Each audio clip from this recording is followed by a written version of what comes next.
You're my special friend. Welcome back, guys, to another episode of Special Friends Podcast. It's your boy Wuzi, and I'm here with Earoke. I'm also here with another legend. Ali B. You see her. And we also got two other special guests. You already know Anthony, but he has his beautiful wife with him, Sirai. Before we get into it, do me a favor, like, comment, subscribe. As always, if you haven't already, rate the podcast 5 stars on Spotify and on Apple Podcast. It helps out a lot. And yeah, it gets us up the algorithm.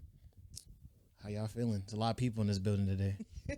It's a lot here. Don't forget to share the mics. There's a lot of people in this building. Feeling good. Excited to have friends in the building with us. Mm-hmm. More friends in the building with us. Happy Ali. It's wrapping up the year with us. Yes. It's like Friendsgiving. Yes. A Friend Friendsgiving. style. Mm-hmm. Friends must. Yes. Friends must. Absolutely. How about y'all? How y'all feeling? Good.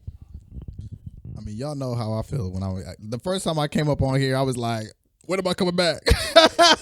Really, This is Anthony cool. called- We just kicking it. Okay. What next question? So I'm feeling great. And I mean, Christmas is coming up. I'm happy, and we're gonna see both sides of our family now.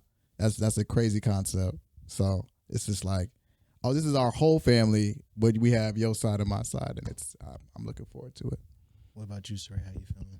Feeling good. Feeling real blessed. I feel like this is like one of the best days I've had.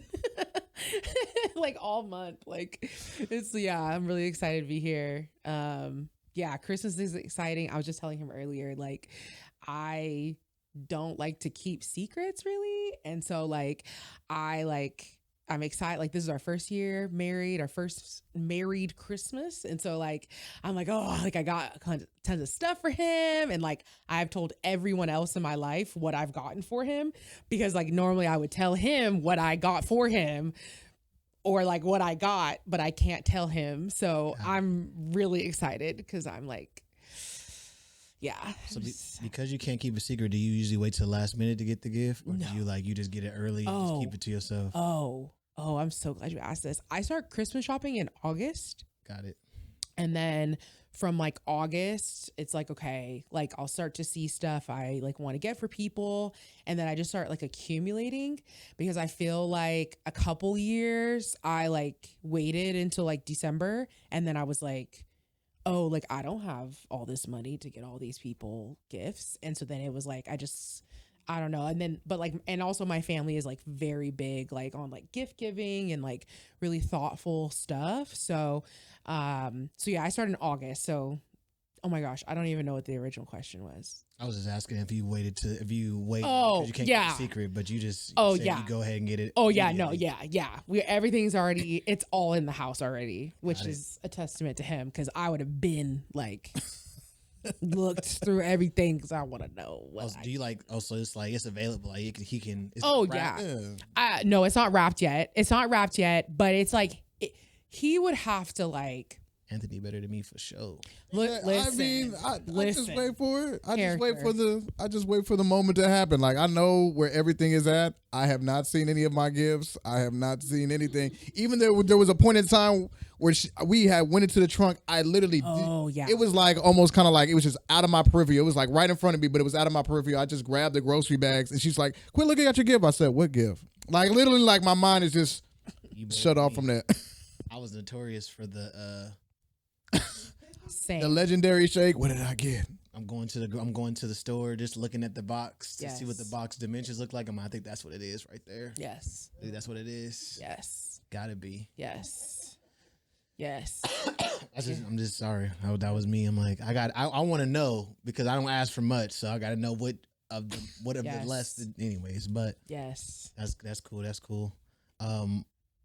As we did with Anthony before, tradition we've done is when we have a new person on, we ask, what do you define as a friend? So, sir, I want to ask you really quickly, what do you do? What makes up somebody a friend to you? Yeah. I think for one, it's someone that will travel down the road and back again. Their heart is true. They're a pal. their confidant. And if I threw a party, if they threw a party and invited everyone they knew, the biggest gift would be for me. Got it. And the card attached would say, "Thank you for being a friend." I was like, how many friends do you have? Do you not get the reference? Golden Girl Special. Oh my God. Okay. Did you get the reference? I can't. stand it. I just had to sit here. I said she really gonna play games on here. That's fine. But it sounds like some bars though. Like when you break it up, I'm like, you know that one okay, podcast where they be like, like I felt that in the room just now, like, and I was like, spitting. But do they? Okay. But in all seriousness, I mean, yes, I would consider all that stuff a friend as well. But I think it's just someone who you connect with. I think it's someone who you can relate to.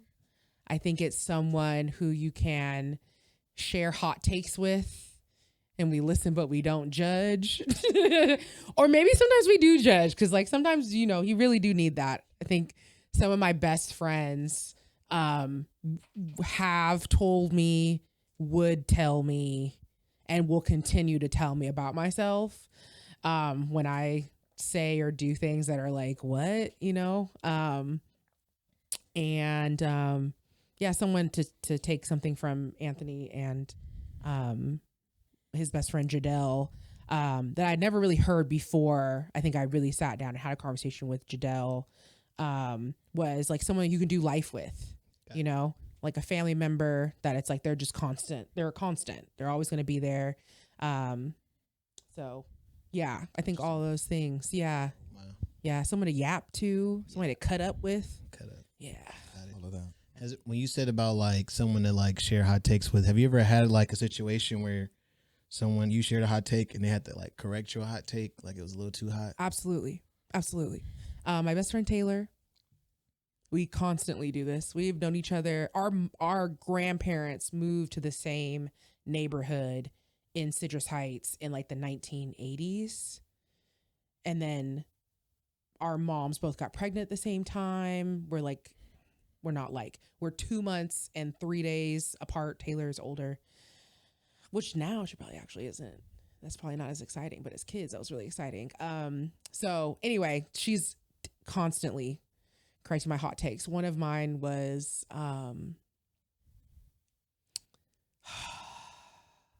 yeah. Okay.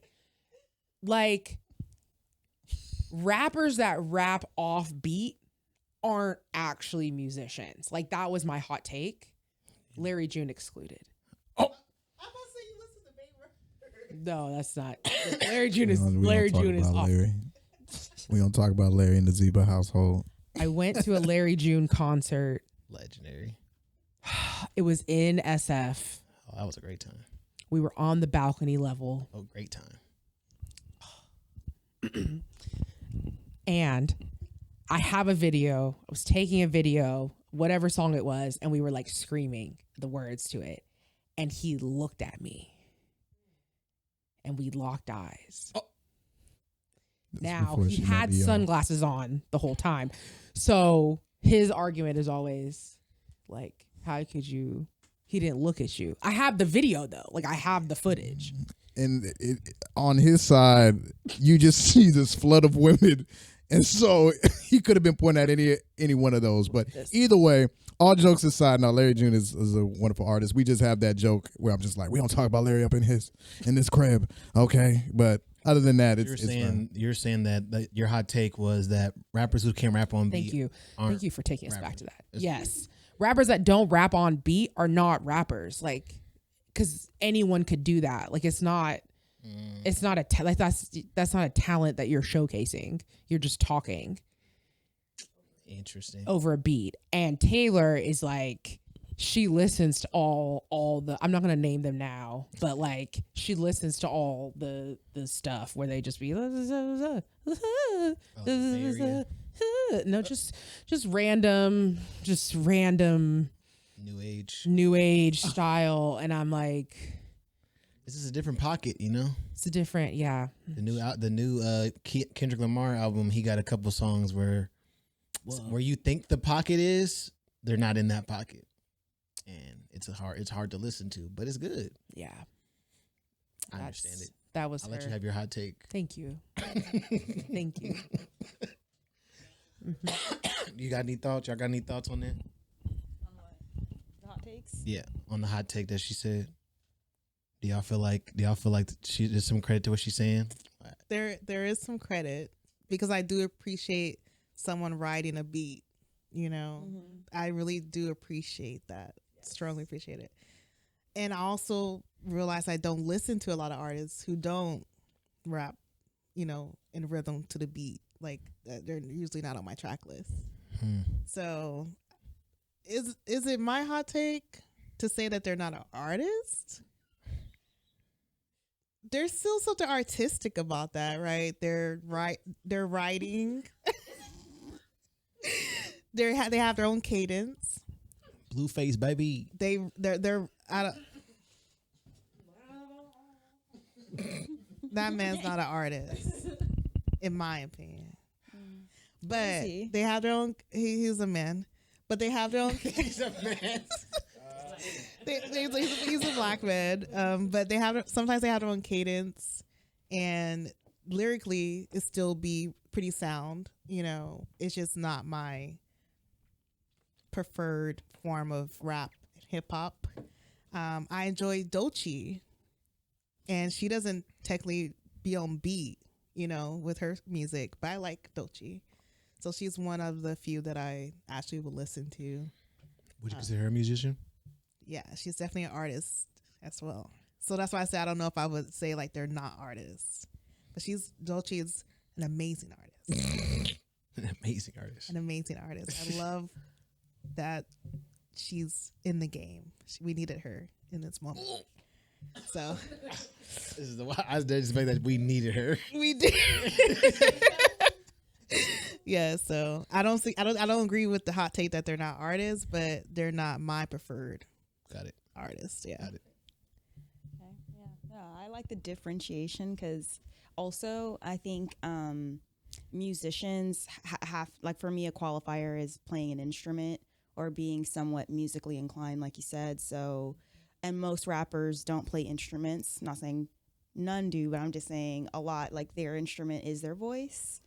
And so, yeah, if there's like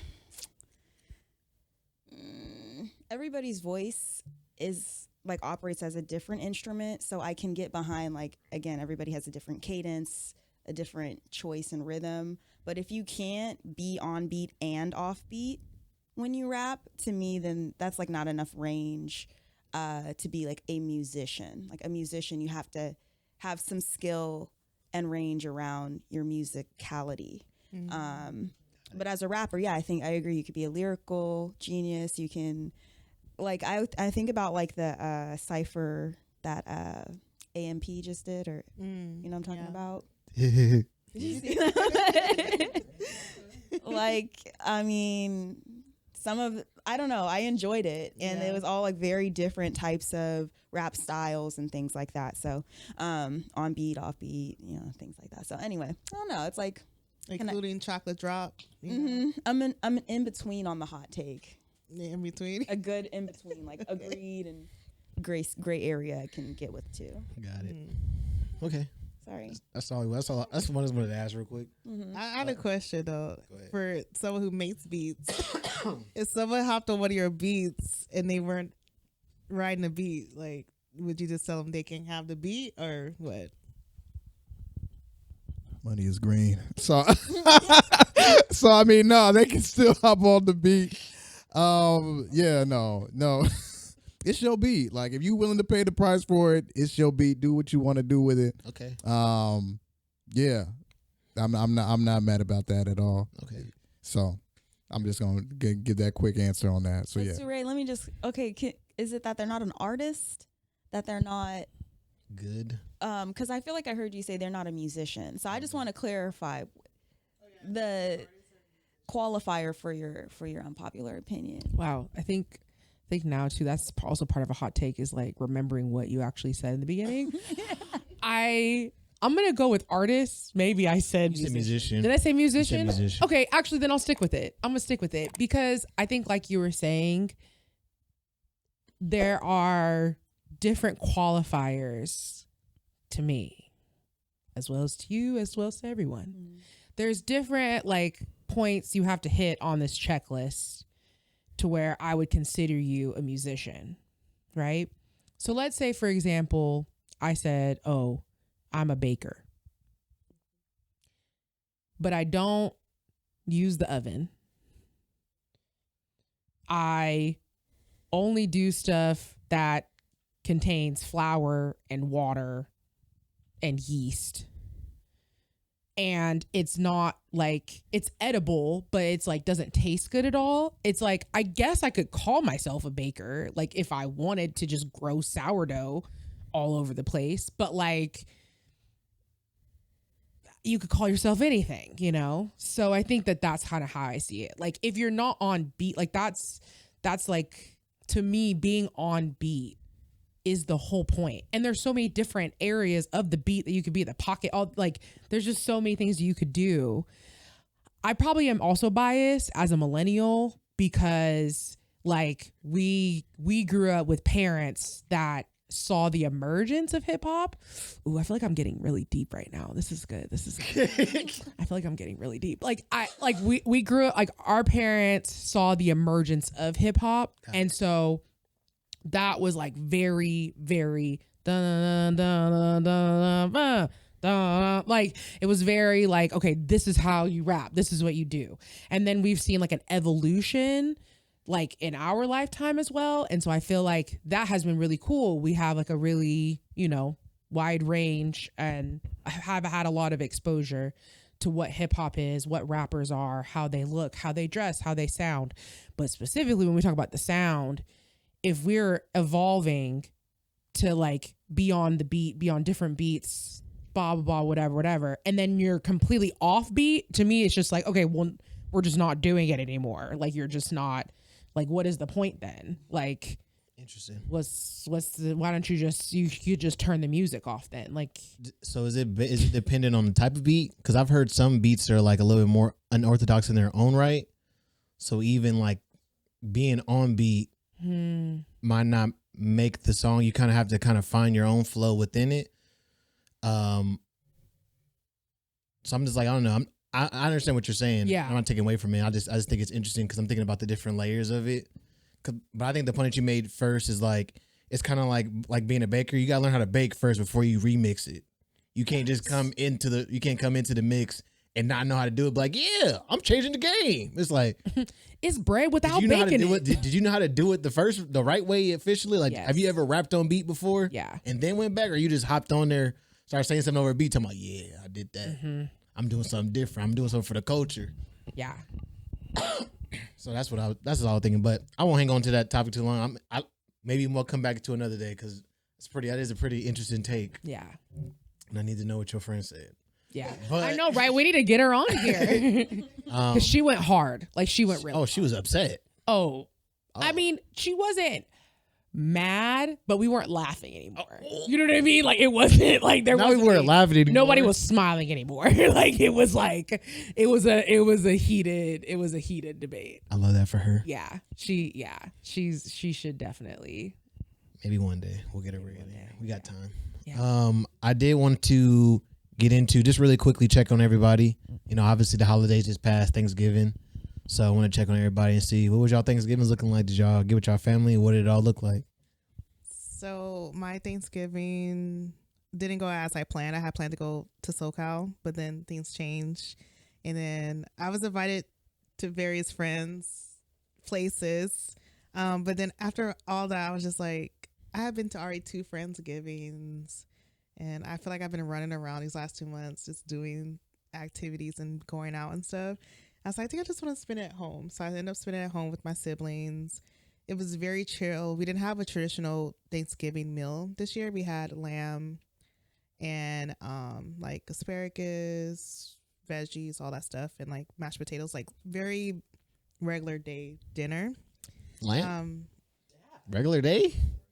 Live a different life. We lamb like maybe twice a week in my household. So, so Oh, somebody. yeah, because after Thanksgiving we had lamb again later that weekend. So, What part? Like what? so you for did, like, a Thanksgiving we small- had a lamb roast, and then for the dinner after that we had the lamb chops. I like the little small lamb shoulders. Yeah, Do y'all have those sometimes for dinner? Yeah. we have every like cut, pretty much, whatever we're in the mood for. Bless y'all. So it was like just not a traditional Thanksgiving, but I was okay with it. Like I got to relax, watch Christmas movies, have like hot cider, and like chill out. But my family is coming for Christmas, so I'm excited about that part. Turn up. I'm looking forward to being with the old heads and listen to the oldies and have our classic game night and all those things. So, Wow. but yeah, I enjoyed my Thanksgiving. It was chill. It's what I needed. I needed to wind down, and that's what I got. So Nice. Yeah, no, my Thanksgiving was also pretty nice and low key. My family's not really like a vegetable family, but my grandma tasked me with making a salad this year.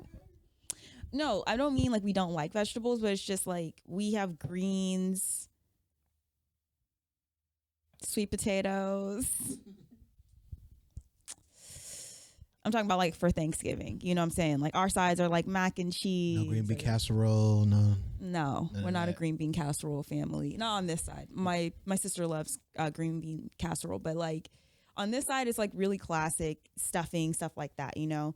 So, but my grandma asked me to bring vegetables, and I was like, and I don't know if anybody's gonna enjoy like a veggie charcuterie.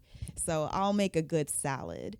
And it was surprisingly very well received. So we might be a veggie family Nice. after all. I stand corrected to my family. So it was good. And we had some nice guests, which we don't normally have these days. We don't always have a lot of guests for Thanksgiving anymore. So it was nice to see some family friends and spend some nice quality time with my grandparents and Vibe. other fam, my mom. Okay. Low key for me. Low key and nice. 2 low key Thanksgivings. Okay. Uh-huh. Okay. Yeah. So what about y'all? Yeah. I mean, it was busy.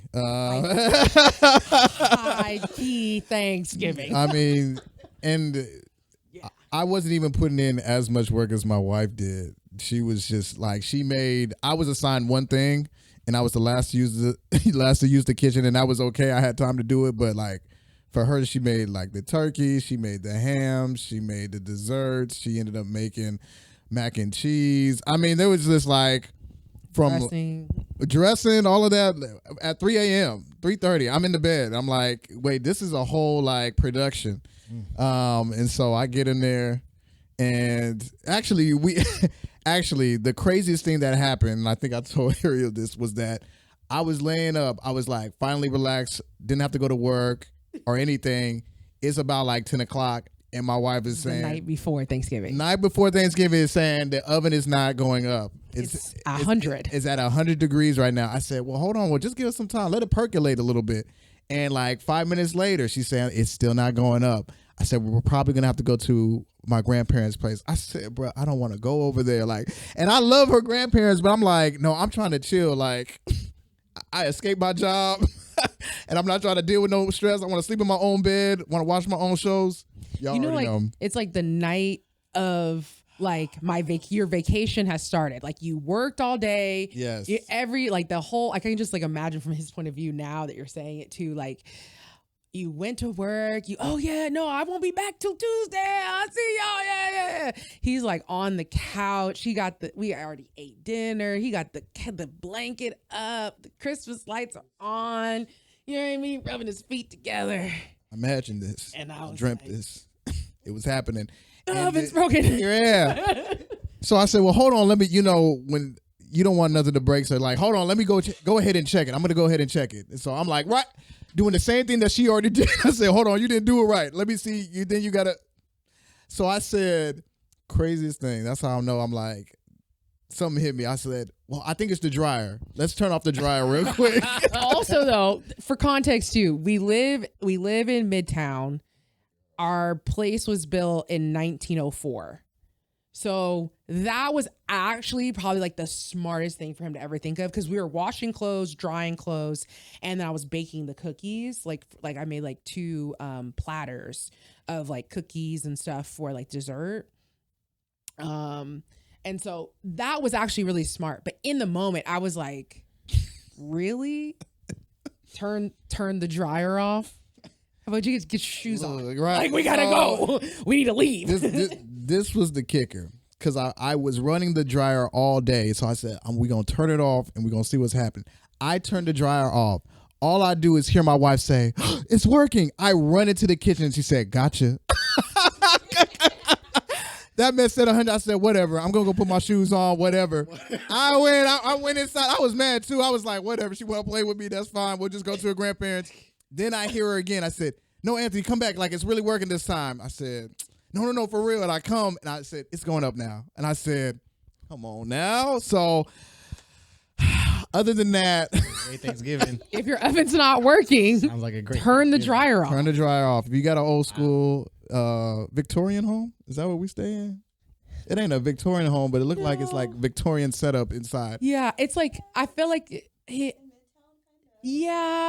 feel like it's like, it was like, I'm making this up now, but like the architects,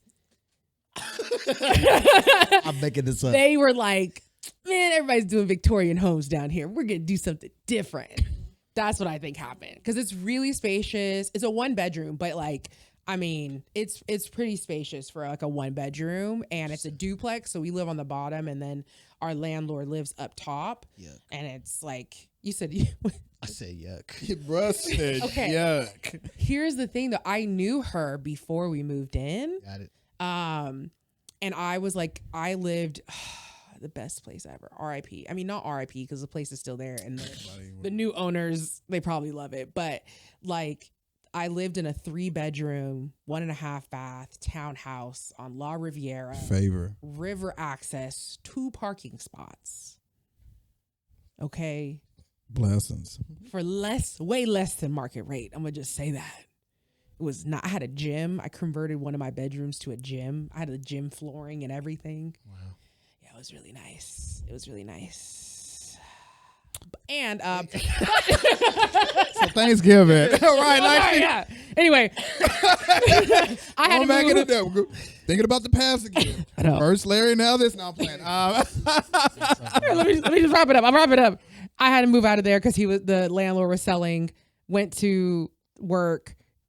My current landlord was there. Wow. We started talking. She said her tenant was moving out. I said, you got a tenant? So now I'm her tenant. Nice. So it was great. Congratulations. Thank you. I'm glad you Thank you. guys 3 years in. It's nice. Now we know your guys' dryer is connected to the Dryers connect so strange. So That's what's up. strange. I literally was like, really, bro? It sounds like you have a very eventful Thanksgiving. That was Yeah. the beginning of it. Yeah, I mean, just the setup, and then when we got a chance to go to our Sacramento family Thanksgiving, that was lit. I had a bunch of food. Tons of food. Her mac and cheese was a hit, and then she made like Spicy these. mac. She made these little sandwich boys. I said, changed my life. Pumpkin spice. Like, think of like oatmeal cream pies, but with a pumpkin spice cookie on either side. Yes, with And then a cream icing and cheese icing. icing in the middle. Changed the game. And then we went to Modesto later on that evening. Jeez. Kicked it over there. Had a good time. Wow. Came on back the next day. Holy moly. Donut shop.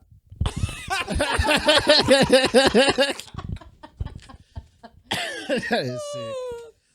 But that he's dead. Not sick. Not sick. That's so funny. That's so funny. Wow. Well, I'm glad you guys had a good Thanksgiving. That shoot. It's a lot. 2 low keys and 2 high keys. It's a lot of balance over here, a lot of balance in here. Right. Yeah. Yeah. It's the Olympics for me. Like, How was hanging out with family for you, sir?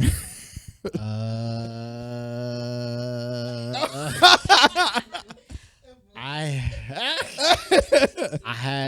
had a great Thanksgiving actually. I caught the train from Sac to Fresno on Wednesday night, so I could be there Thursday.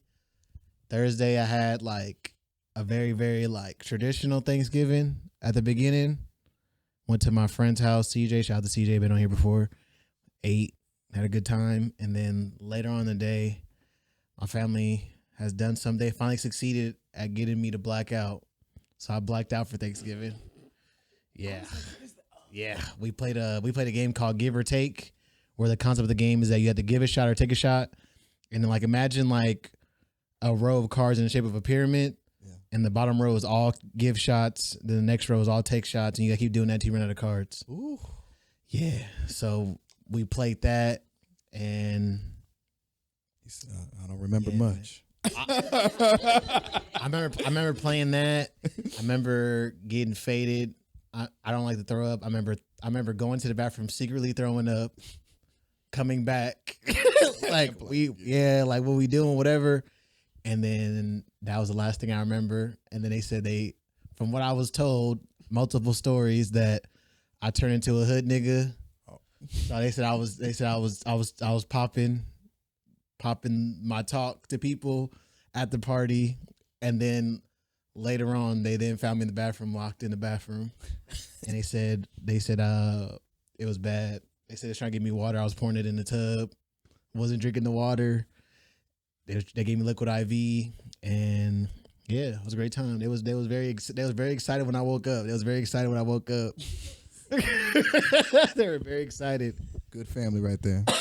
But shout out to Lil Keith, because he had the famous line of the night. It's okay, he gonna shake back. Don't worry about it. He gonna shake back. He gonna shake back. That was his phrase, and me and my cousin are in love with that phrase for the rest of this year. We're just like, it's okay, we gonna shake back. We gonna shake back. Oh. So after that, next day, got sick, and that was the rest of my Thanksgiving. But it was a good time. I had a good time. I had a great time. Played bear pong and everything. Man. We had like our Thanksgivings. We usually have a Thanksgiving and a Christmas, and either one we either do a party on one of the two. So this year we did the party on Thanksgiving, and Christmas is gonna be low key. So had a great time. Good man.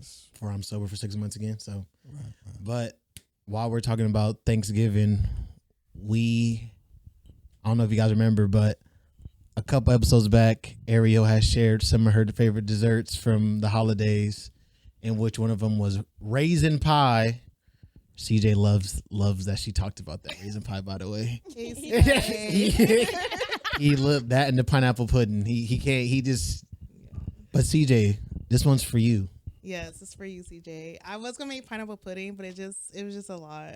Like, these take a lot of stirring for long periods of times, and I'm just like, to do this a third time, I was like, maybe next time. But yes, so pineapple pudding, raisin pie. I've learned that it's like only traditional in my family, because we have all the other pies. We have sweet potato, we have cheesecake, we have pecan, we have all the things, right?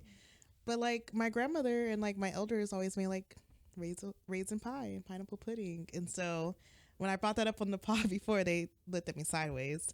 And so I was like, it really is a thing, y'all. It really is a thing. Well, the problem, let's put it in context. We weren't looking at you crazy. We were trying to ask more questions, and you had no answers. Oh, yeah. You had no answers for us. They were trying to ask, like, what is it look like? What's the texture? What's it taste like? And I was like, exactly. Mm-hmm. See, exactly. We hear us. We hear. We're here, and she's giving it's thick. It's thicker than pudding, but not as thick as like a custard. It's like, okay, well, what is it? That's still the truth. Yeah, it was hard for me to describe, but it is a thing, and I made it last night, and I have it here today for you guys all to try. We're very thankful for this. Yes.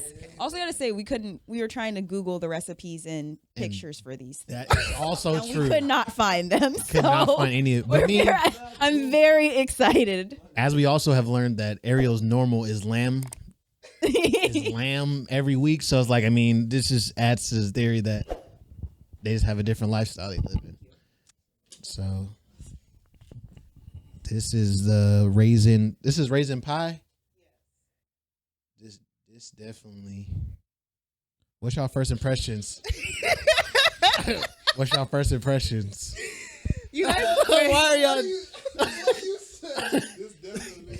Okay, so before you taste it, before you give your first impressions, so it's not supposed to be this thick. So usually it's like in a thin pie. But they only had deep dish in the store, so I had to get deep dish pie crust. So it's a little thicker than usual. Okay. But so yeah, that's one disclaimer. The other disclaimer, I put a little bit too much vanilla because I use the wrong type. I use like the pure, and I'm supposed to use like the extract or whatever. So that was my bad, but it still tastes like raisin pie. Yeah, it still tastes like raisin pie. It's sweet. It's sweet. Yeah. Yeah. Well, y'all got your first impressions first. What y'all thinking when y'all looking? What at it look like to you? Well, y'all sharing the mics too. Cookie dough is what it's reminding. I'm glad you said that. Yeah. Yeah. This looks like raisin Okay. cookie dough. Yes. Yeah. Yes. Okay, so now I know how to describe it. Yep. Mm-hmm. Yeah. Mm-hmm. That 100%. That was it. Y'all ready to try it? Yeah. Yeah.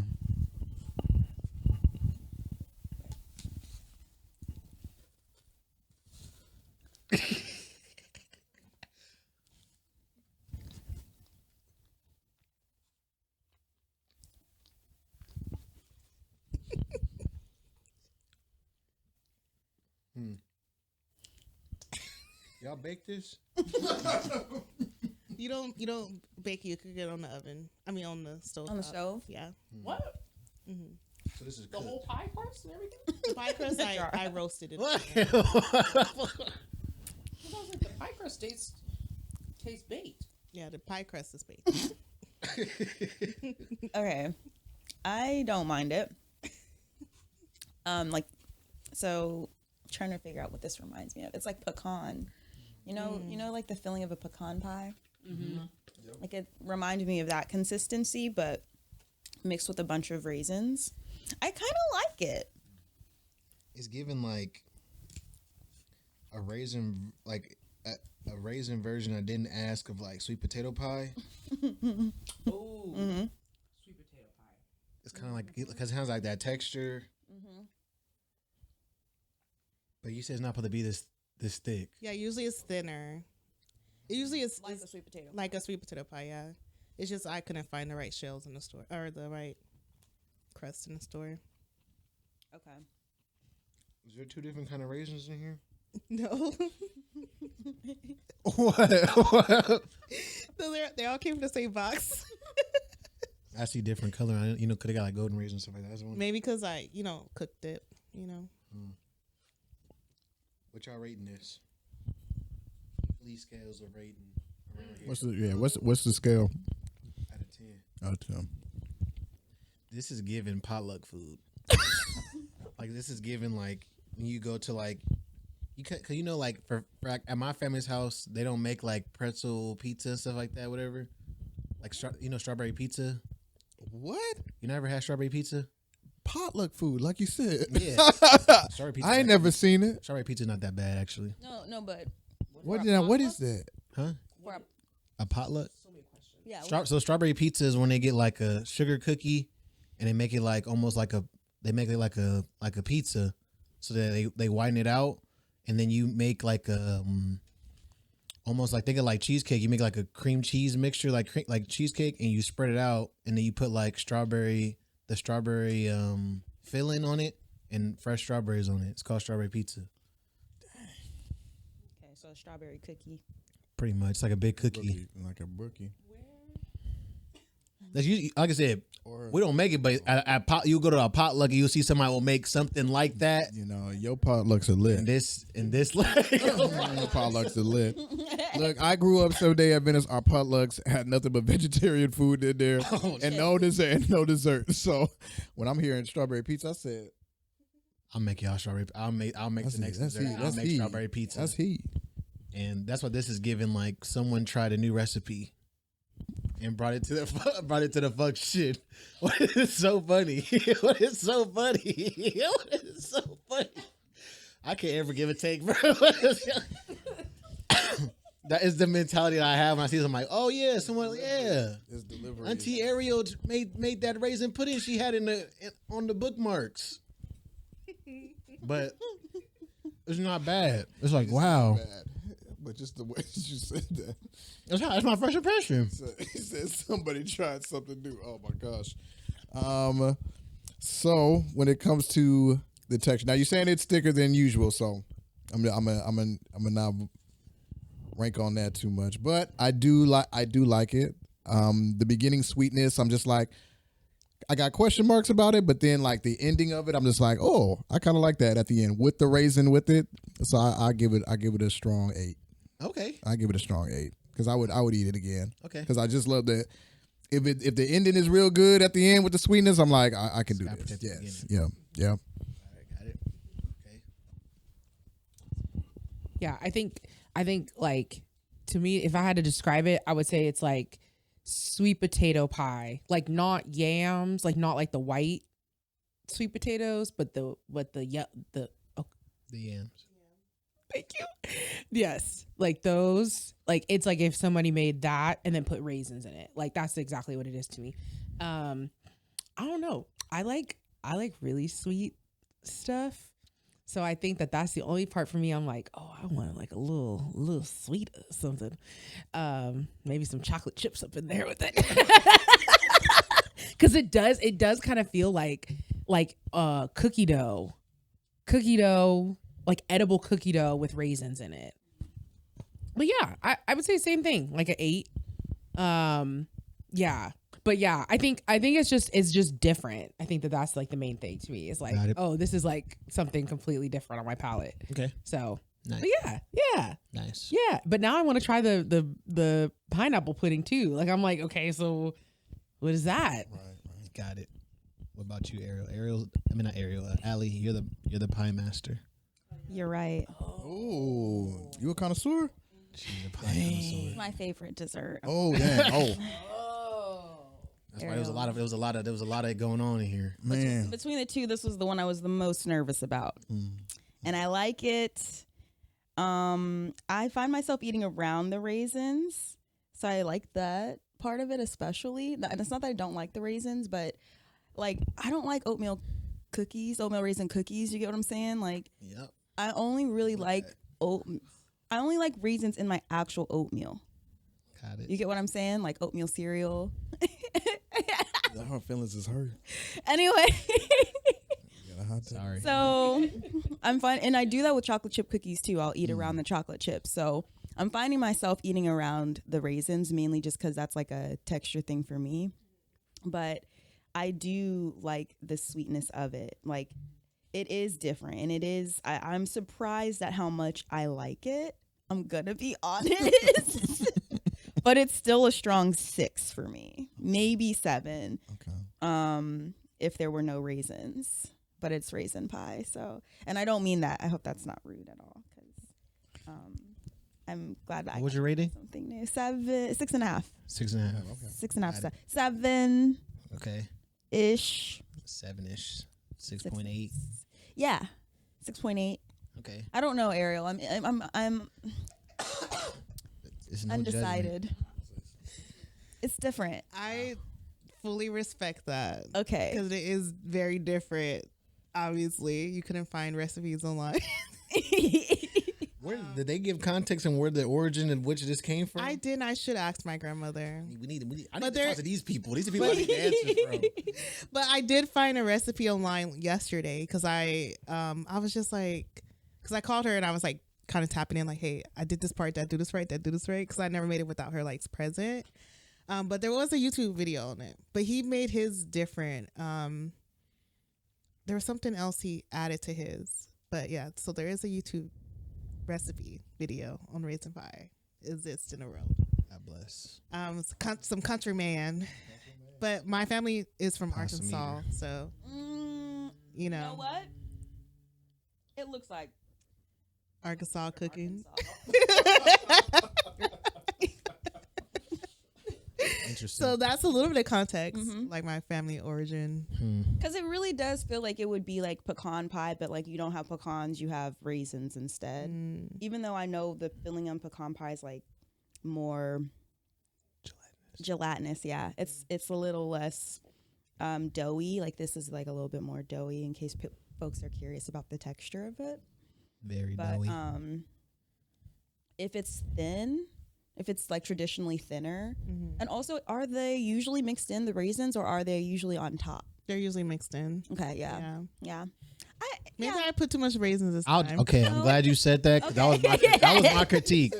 The density of raisins in here is what's throwing me off. I went by my grandmother's measurements, but they really don't measure stuff. So she was approximately this.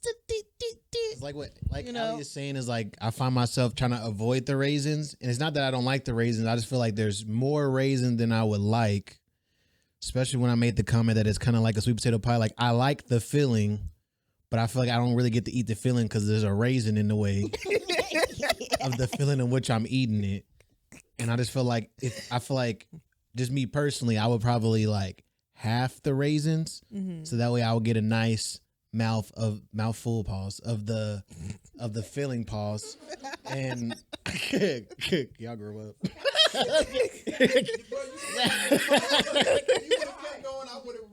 It's okay, I gotta anyway, but yeah, so I'm like, the filling part is good.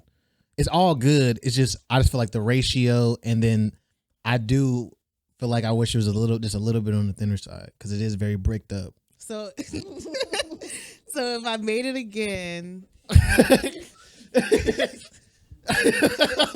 if I made it again, like with better ratio and the appropriate thinness it's supposed to be, you would eat it again. Sorry. I would eat it again. Yeah, I'll take a bite from somebody else's plate. Yeah. Okay. I wouldn't get my own plate, but I'll be like, oh, let me get a little bite of that. So what is your number rating? You didn't give your rating.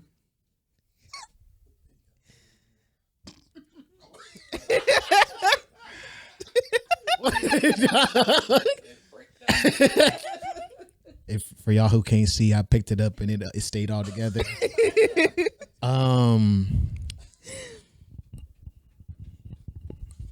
I think it's 6. I think it lives healthy in the 6 range. Nice. Healthy in the 6 range. It's not one of those ones where it's like, toss. I wouldn't be mad. I'm not mad that they brought it. It's just more like, take that home with you. We gonna eat it while it's here, and whatever's left is take that home with you. Y'all enjoy it. I don't think it's definitely higher than all of the snacks that we listed on the last time we did a tier list. Yeah, it's definitely higher than I'll eat this over some little Debbie snacks we had on the list. Okay. But I'm happy with this outcome. We did this one for you, CJ. Yeah. Now you know what it looked like. Yeah, you got to try some. You got camera close up on it too. Huh? Yeah, for real. Send a picture. I think I put way too many raisins. That's what I was saying. I was like, it was good, but I was like, man, this is a bunch of and I don't really like the texture of raisins, if we're being honest. I like cranberries. Okay. Like raisins. The same. The texture wise, it seems. Oh no, I guess because I feel like raisins are a little harder. Yes, raisins have a little bit more like of a bite. Yeah, raisins are a little more mushy. They're like jelly. Yeah. So before we get into anything, I did want to talk about we all realize that we know Speedy from 360 Speedy in different areas. He recently had some posts go viral with him and Angel Reese, Glorilla, things like that. But there was an older clip that he brought up not too long ago, his 5-year anniversary. So I kind of just want to talk about 360 Speedy for a second and just how do y'all feel about him as an interviewer, like this new generation of interviewer? Like, how do y'all feel about 360 Speedy? I enjoy his interviews. The only ones I fully watched through were like Glorilla recently. I watched the Keke Palmer one and a few others over the years, but I still enjoy like the clips that I get these last years. There's been like a lot of clips. I think he's really personable, and he really like engages like in conversation, and it doesn't feel like he's just like reading off questions. He seems like he's really just like, oh, I'm just sitting with a friend talking, and he's very lighthearted as well. Like, he talks about serious things, but I don't know, I feel like it's a good balance. His interviews are a lot of good balance. I think he's great at what he does. And then now I get to see the other side of the interviews of him just like laying in his bed and his cover, kind of just giving his take or responding to like comments and stuff like on his TikTok or Instagram or whatever. So that's been cool to see that side of him too, of just him like, this is what I do. I lay in bed like y'all and scroll, like just showing his like human side too, which I feel like also comes through when he's interviewing. But overall, I've enjoyed him being in the media and bringing his take and his I don't want to say aesthetic, but like his personality to the realm of media and interviewing styles and things like that. So I enjoy the guy. I like seeing him. He's got a unique flavor, or a nice flavor, a nice wholesome flavor, but it's also like rich. I'm liking it. Also, I'm always like delighted when I come across his clips on YouTube Shorts, and watching that clip with him in The Rock was super touching because studying communication and media in particular, you do see a lot of performative interviews, a lot of I don't know. It just doesn't feel heart to heart, and Speedy just seems like he knows how to like, speak heart to heart, which I think is why it's so easy to for it to seem like it's just two friends chatting. But to like give somebody the sort of interview like The Rock, where it makes them go home and think about themselves or life, like that's how you are doing what you're made to do. And like you said, he's doing a great job at his job, at his work. So. Yeah, I love coming across his content for sure. What about y'all? I don't really watch a whole lot of Speedy. And so actually, you ended up introducing me, and then Jar ended up sharing about like his interview with Ray J. I said, "Oh, that's the same guy." So I guess with the small clips that I got the chance to basically to see, I don't know. I think that he is also, I don't know, someone that's want to get like an honest answer about like a lot of things. And so even though I've only watched like those very short clips, I think that he doesn't shy away from just trying to be direct with people, but not, I don't know. I don't see him as being like an insulting person, but I mean, when he broke them shades, I was kind of dying. I was like, dang, like what's going on here? But you know what I mean? But on those short clips, I think that, I think that he was doing pretty good. Yeah. Okay. Yeah. You got any context of him? Yeah, I've seen him a ton on TikTok in videos. Shorts. Now I'm saying shorts, but I've seen him a ton in TikTok videos, and like clips of interviews and things like that. And I think too, like he is like, I know like when I like talk with you about stuff and I'll ask questions, and like I feel like when I like talk to like the girls, it's like, you're having a really rich conversation. I'm like, hey, yeah, blah, blah, blah. I feel like he's like a guy that like says the things and asks the questions that I'd be like trying to like talk to like guys about with, and like not to like really like enforce like gender roles on it or say anything like that. But just like, I feel like he's like very inquisitive by nature and like does a really good job of just like presenting the interview as like a yap session. Got it. But at the same time, like really getting into like, areas like you're talking, like the heart of the matter, but doing it in a way that is like very inviting. And it makes me feel like as I watch it, I'm like, it's almost like, oh, I know him. Like I can relate to him. Like, I don't know. It's like really amazing to be able to do that from someone who I've never watched a full interview of him. But as soon as y'all said the break the glass, I said, oh yeah. And then just all these other things pop up. I didn't even know his name, but like, he's just as part of my algorithm. Like, yeah, he's totally part of my, it's part of my life. I thought it was. He's part of my life. That's yeah. funny. Yeah. That makes sense. Yeah. I feel like, again, I relate to like what Ali was saying as far as like as an interviewer, like it's just really dope to see him. Sorry. I gotta grab a charger real quick. I just think he does a good job of like the art of being casual in an interview, especially with some of these like more high profile people. You know, people will be kind of nervous. Like he has an interview he did with like Martin and Will Smith. And it's like, you know, being in one of those rooms, you kind of, you know, people, like you said, people be on their best behavior. You know, and I'm pretty sure he probably gets questions. Don't ask these questions. Don't talk about the slap, you know, stuff like that. And I feel like he's able to have like you said, ask the questions that we want to know, but not come off in a way where it's like intrusive or like you said, almost from a perspective of like trying to prove a narrative. He's just like, no, I want to know. I want to know, like what Ali said about The Rock. Listen, I looked through a whole feed and it don't look like you ever have fun. So like, what's going on? Like, do you have fun? He's like, yeah, I go fun. I was like, no, but like, what do you do? Like, what do you say you have fun? But like, what do you do? Like, how do you have fun? And it was like, I thought that was appreciative because, you know, it can be kind of scary. Like, you going to press The Rock about having fun. Like, what do you do to have fun? But The Rock said he really enjoyed the conversation. And like you said, I went home and was like, man, what do I do for fun? Mm-hmm. And I think Speedy is like, in my opinion, when this generation, he's one of our top interviewers for sure. He's up there. I mean, me and Ariel have our differences about how we feel about Shay, but I feel like they're breaking up this like quote unquote professional interviewers and are actually having conversations with the people they're talking to. Yeah, and I really enjoy that. I feel like he's really genuine. Like, I feel like he's who he is in the interview, off the interview, and to the specific. Because like you said, a lot's been going on with Speedy lately as far as like this viral clips happening over and over again. So today is his 5th year anniversary of the Ray J clip of Breaking the Glasses. He had a really hot interview with Glorilla, like we mentioned.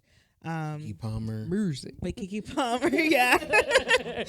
And he was recently on an Angel Reese podcast. He also had her on like their live, they did like a live event, and that's where they had that live event first, but I think her podcast showed first. I can't remember how they posted it. Yeah.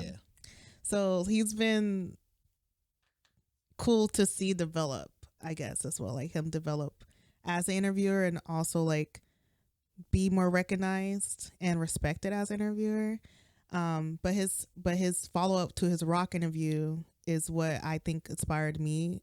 Like, I don't know if I see myself as an interviewer. Like, yes, we do a podcast, but I don't know if I'm fully in that realm yet. But that if I were to be in that space, like, I would want to have that impact on the people that I speak with, to have them, like you said, like go home and be like, dang, like she asked me some questions I asked myself. Like, I need to reflect about something, or I need to like really sit with myself and be like, you know, is this really what I want to do? Or how am I navigating life? Am I having fun in life? You know, like things like that.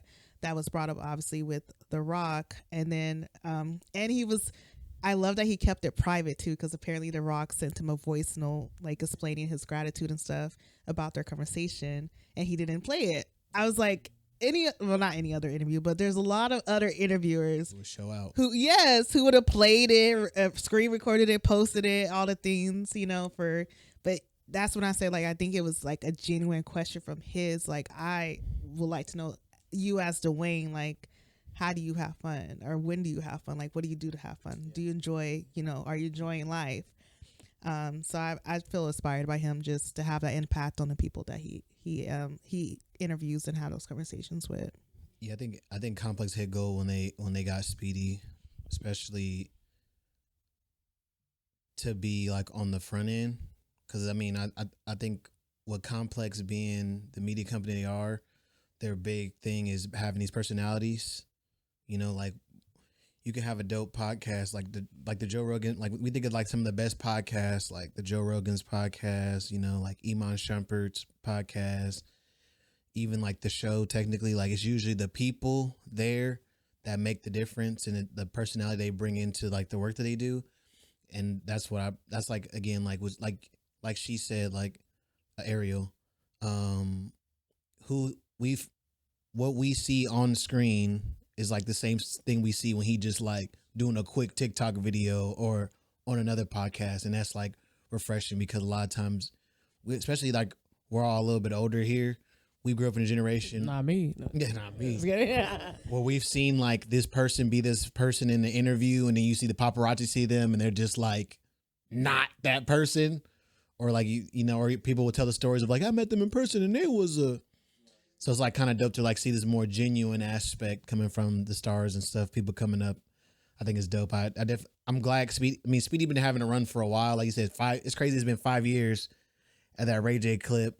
But I feel like he's also just grown as an interviewer since then. Because I remember watching those and I enjoyed them. But now I'm like, oh yeah, he definitely know his pockets.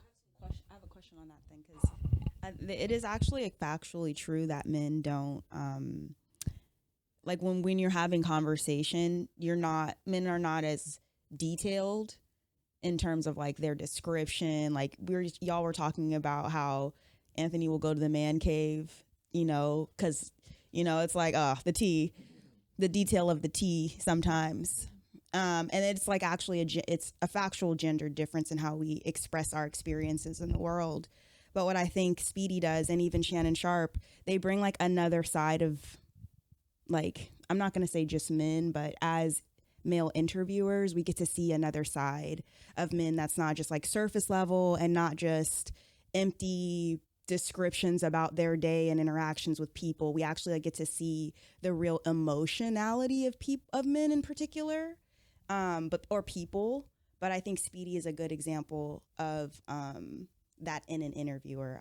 Probably Shannon Sharp would be too, but he's still got that like very masculine persona, in my opinion. Whereas with Speedy, I feel like he's just. I'm not saying he doesn't have a masculine aura about him. He has aura, but there's like a way in which he's so much softer in his approachability, I feel. And it makes for like a softer space to have real conversations like, but what do you do for fun?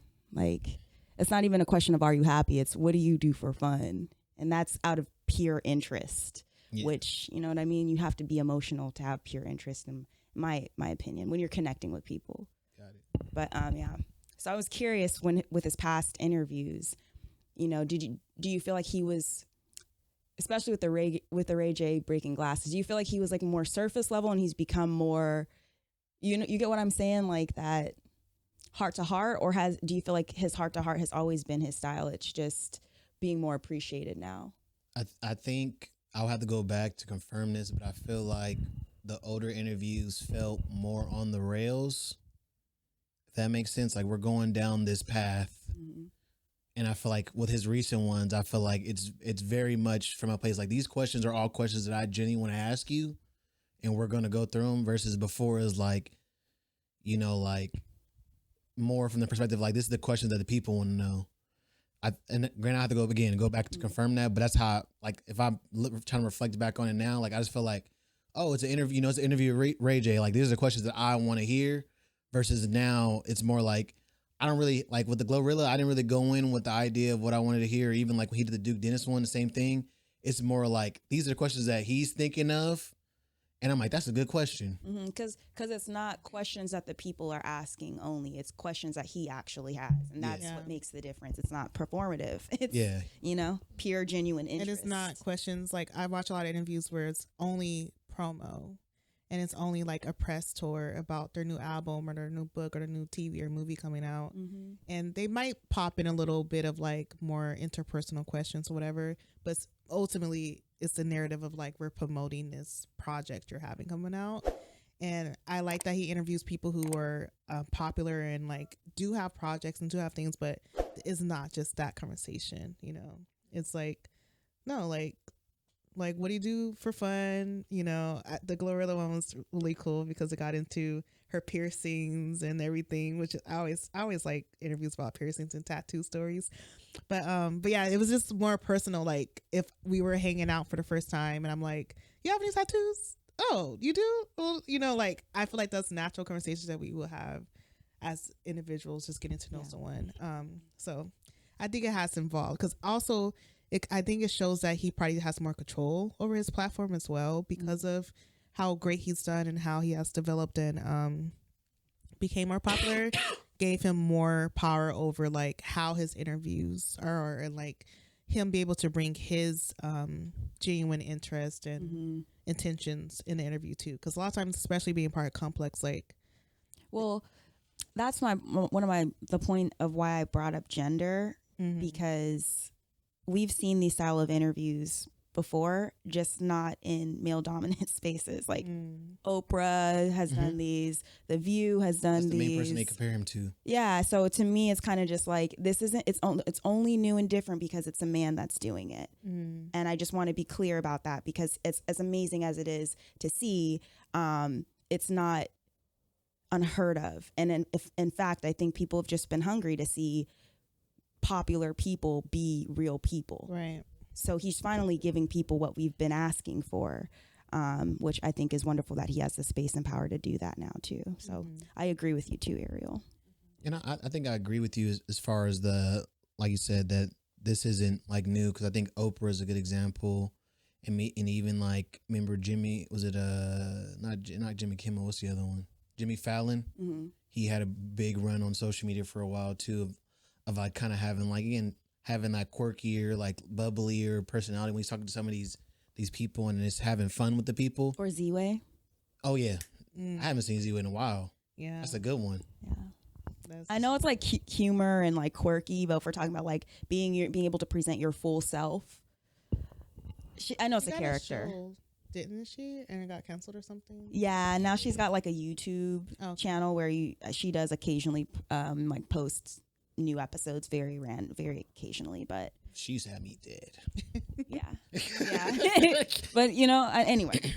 No, but and that's a good point. I think this is more, I guess maybe it's new to see it in like the social media era, like in this, like to see it work in a social media sphere, because that's like a primetime TV type of thing, and now to see it like these interviews with, it's just, I don't know, this is a new thing.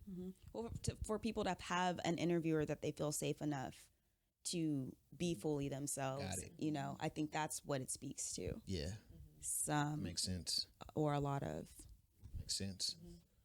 Wow. Well, on the concept of like gender norms, we talked about we one of the topics we had was the whole there's a prank going around on TikTok about I can't pay my half of the mortgage or my half of the rent, and there's a lot of like conversation around it in different areas. Yeah. So I kind of wanted to like bring it here, especially because we got like a diaspora of relationship around here, So I want to like get everybody's thoughts on the challenge. Like, have y'all seen the challenge? What are y'all thoughts on the challenge and things like that? You can kick it off. So the first video I saw of that challenge, where it seems like a woman is telling her partner, who's a man, I can't pay my portion of the rent, or I can't pay my portion, or I can't pay the rent, or I can't pay the mortgage. Like the first two that I saw were couples where the woman said that and the man looked terrified. Like he looked like, what do you mean you can't pay the rent? Like, what are we going to do? I don't want to have to go back to work. Like, blah, blah, blah. We were just talking about that too. Like, the guy that had the Chick-fil-A sandwich. And like, for me, like, I love Chick-fil-A. Controversial. I know. It's a hot take. Is it? I know. It is. It is. Spicy deluxe chicken sandwich. It is. Hey. Yeah, that's what it is. Jack, Yeah, that's please. exactly. Pepper jack or not pepper jack. But he didn't even have a bite of the sandwich. Like he had it in his hand and then he was like she's dropping the news on him. He like put the sandwich down, and I just can't fathom not taking a bite of my fresh sandwich out the bag. You know what I mean? Like, it was. oh yeah, it's real serious. Man. So, like he was like really stressed, and I just like really thank the Lord for the privilege that I have right now with my husband, because I'm not saying that I married him for money, but what I am saying is that when I found out he was in grad school, when I saw that he didn't have creditors and bill collectors chasing him, when I saw that he was generous and tithed, when I saw that he wanted to take me out on dates and that I could pay if I wanted to, we could split it, but like he's taking me out. So, like when I just saw that he, really was focused on buying a home, when I saw him graduate from I'm not even done. When I saw him graduate from the culture program, From the housing program. where he secured $20,000. Give me assignments. I haven't graduated yet. He said, what? As I see him in his last semester of grad school, yeah, like I'm not trying to do none of that. I'm not trying to be I don't want to be on the receiving end of that. I'm not saying that I don't want to like help with bills. I'm not saying that I wouldn't want to pay all the bills. I'm not saying that I am not able to pay all the bills. I went to college. I work, in a place that I'm not going to talk about on the podcast but I have a side job too. I have a brand deal that I, get stuff with and get really great experiences with. So it's like, I have been able to provide for myself, especially in the last few years, because I was like, okay, I want to be able to do that.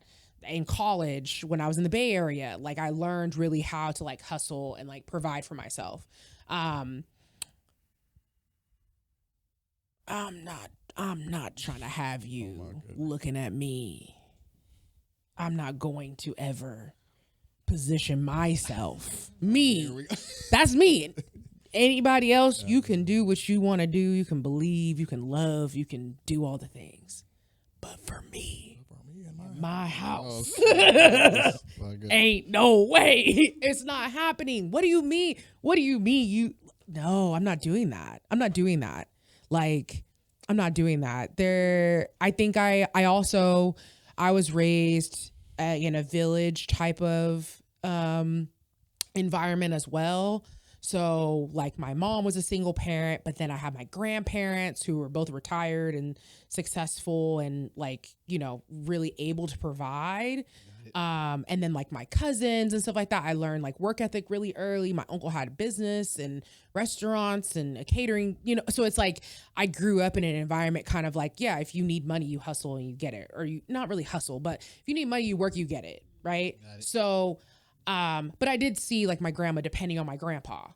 And I think that that's probably mostly where I got my ideas of like what I would want in a spouse, of like, okay, I want somebody that is not only can provide, not just that, like, oh, he just needs to be rich and be a trust fund baby, but like has the desire to want to be a provider and like will take whatever the necessary steps are to be able to take care of me. Cause like I need that for my kids, like I didn't grow up with mom and dad where a dad was providing. So I have to create that for my family and the ones that come after that. And that's the normalization. That's what I want the norm to be like.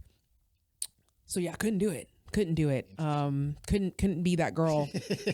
Wouldn't be, shouldn't be, not me. No. Yeah. That makes sense. And now I'll pass the mic because I feel like I just went That's in. how the fellas respond. We're like, She said, nah. yup. Well, I just say like,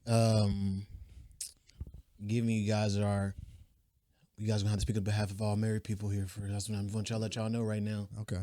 For I sure. wanted to like, have y'all ever had the conversation of 50-50? Was it never on the table? We never really had like a full conversation about it. I do know that I think it was like, for myself coming into it, it was the mindset that as time goes on, I do want to provide. Like, I want to be able to like support at least majority of the bills. Because that was just a want that I had. My brother was very, he was like that a lot. Like he would like if he took you out, like he was gonna pay for the meal and whatnot, which he still does to this day, which inspires me. And then a ton of other different things, like just being, I see it as being like just very like a Renaissance man of, or just a traditional man of just being like, oh, like even though like we live in like a society where women work, they're very self-sufficient, all those things, and can still have like a working wife that does all those things as well. But you know, you can still, you have to, what I'm realizing now is that you make the marriage work for you. And I love the idea that we're like, hey, like we could still do traditional roles, but then my wife still works, you know? And it's not like as traditional to where it's like one side or the other. Especially since now, like, I mean, life's fully changed from like how it's been in the past, where it's just like man works, woman homemaker, that's it. Of course, a lot of changes have happened, but yeah, we didn't really talk about 50-50 initially. I think that we did talk about, hey, how did you grow up? How did, you know, and what do you kind of like want to do yourself? Like, and, you know, she told me before, she said, man, I'm trying to lay up, you know what I'm saying? But she would still like go to work. Like sometimes I would take it wrong. I'm like, dang, like you just gonna mooch off me type deal. But no, but I was seeing the fruit of her life as well. Of like, oh, but she's doing this. She has this ambassadorship going. She has a lot of things going for herself.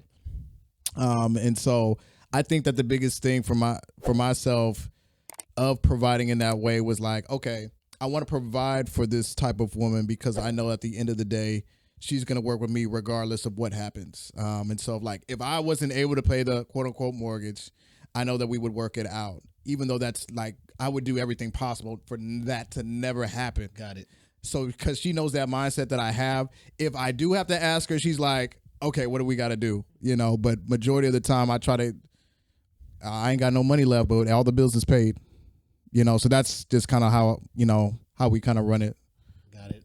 So when it comes to, because like I'm more running through the questions of like, I don't say the questions, but the comments that I always see of people talking about like the you know, whether a male is a provider or it's 50-50 or 60-30, whatever it is. Yeah. I always see like the like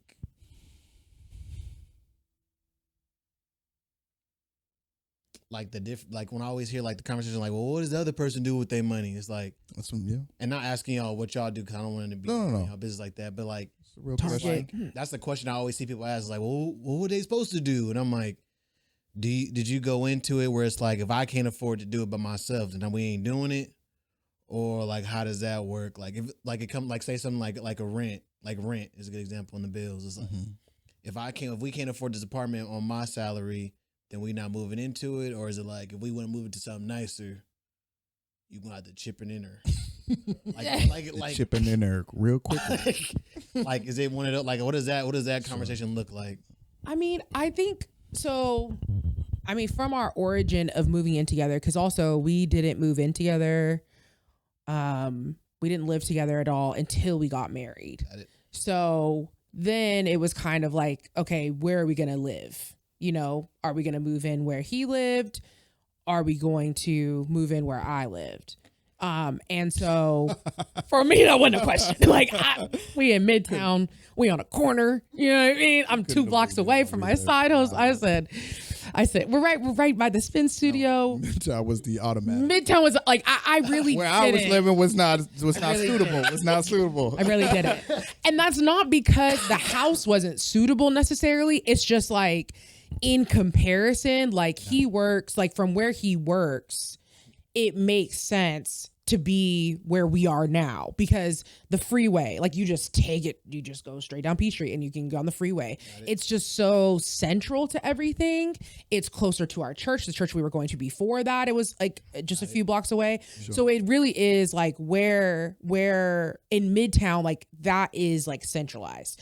Also, I was paying for everything. I had been living there for about a year and a half before he moved in. So like I was already able to pay everything. And then also like he's in school. So like I went into it knowing like I'm thinking, you know, I was a non-traditional student. I started college when I was 18, and then I dropped out, and then I went to trade school, and then I graduated, and then I went to community college, and then I transferred to a 4-year, and then I graduated, and then I came back home, and then literally had to start from the bottom and go up, right? And so in my head, it's like he's in school, so I'm not expecting, like I'm expecting you to really be focused on school. It's a luxury that he also is able to work at the same time and get his hours and like, you know, have income.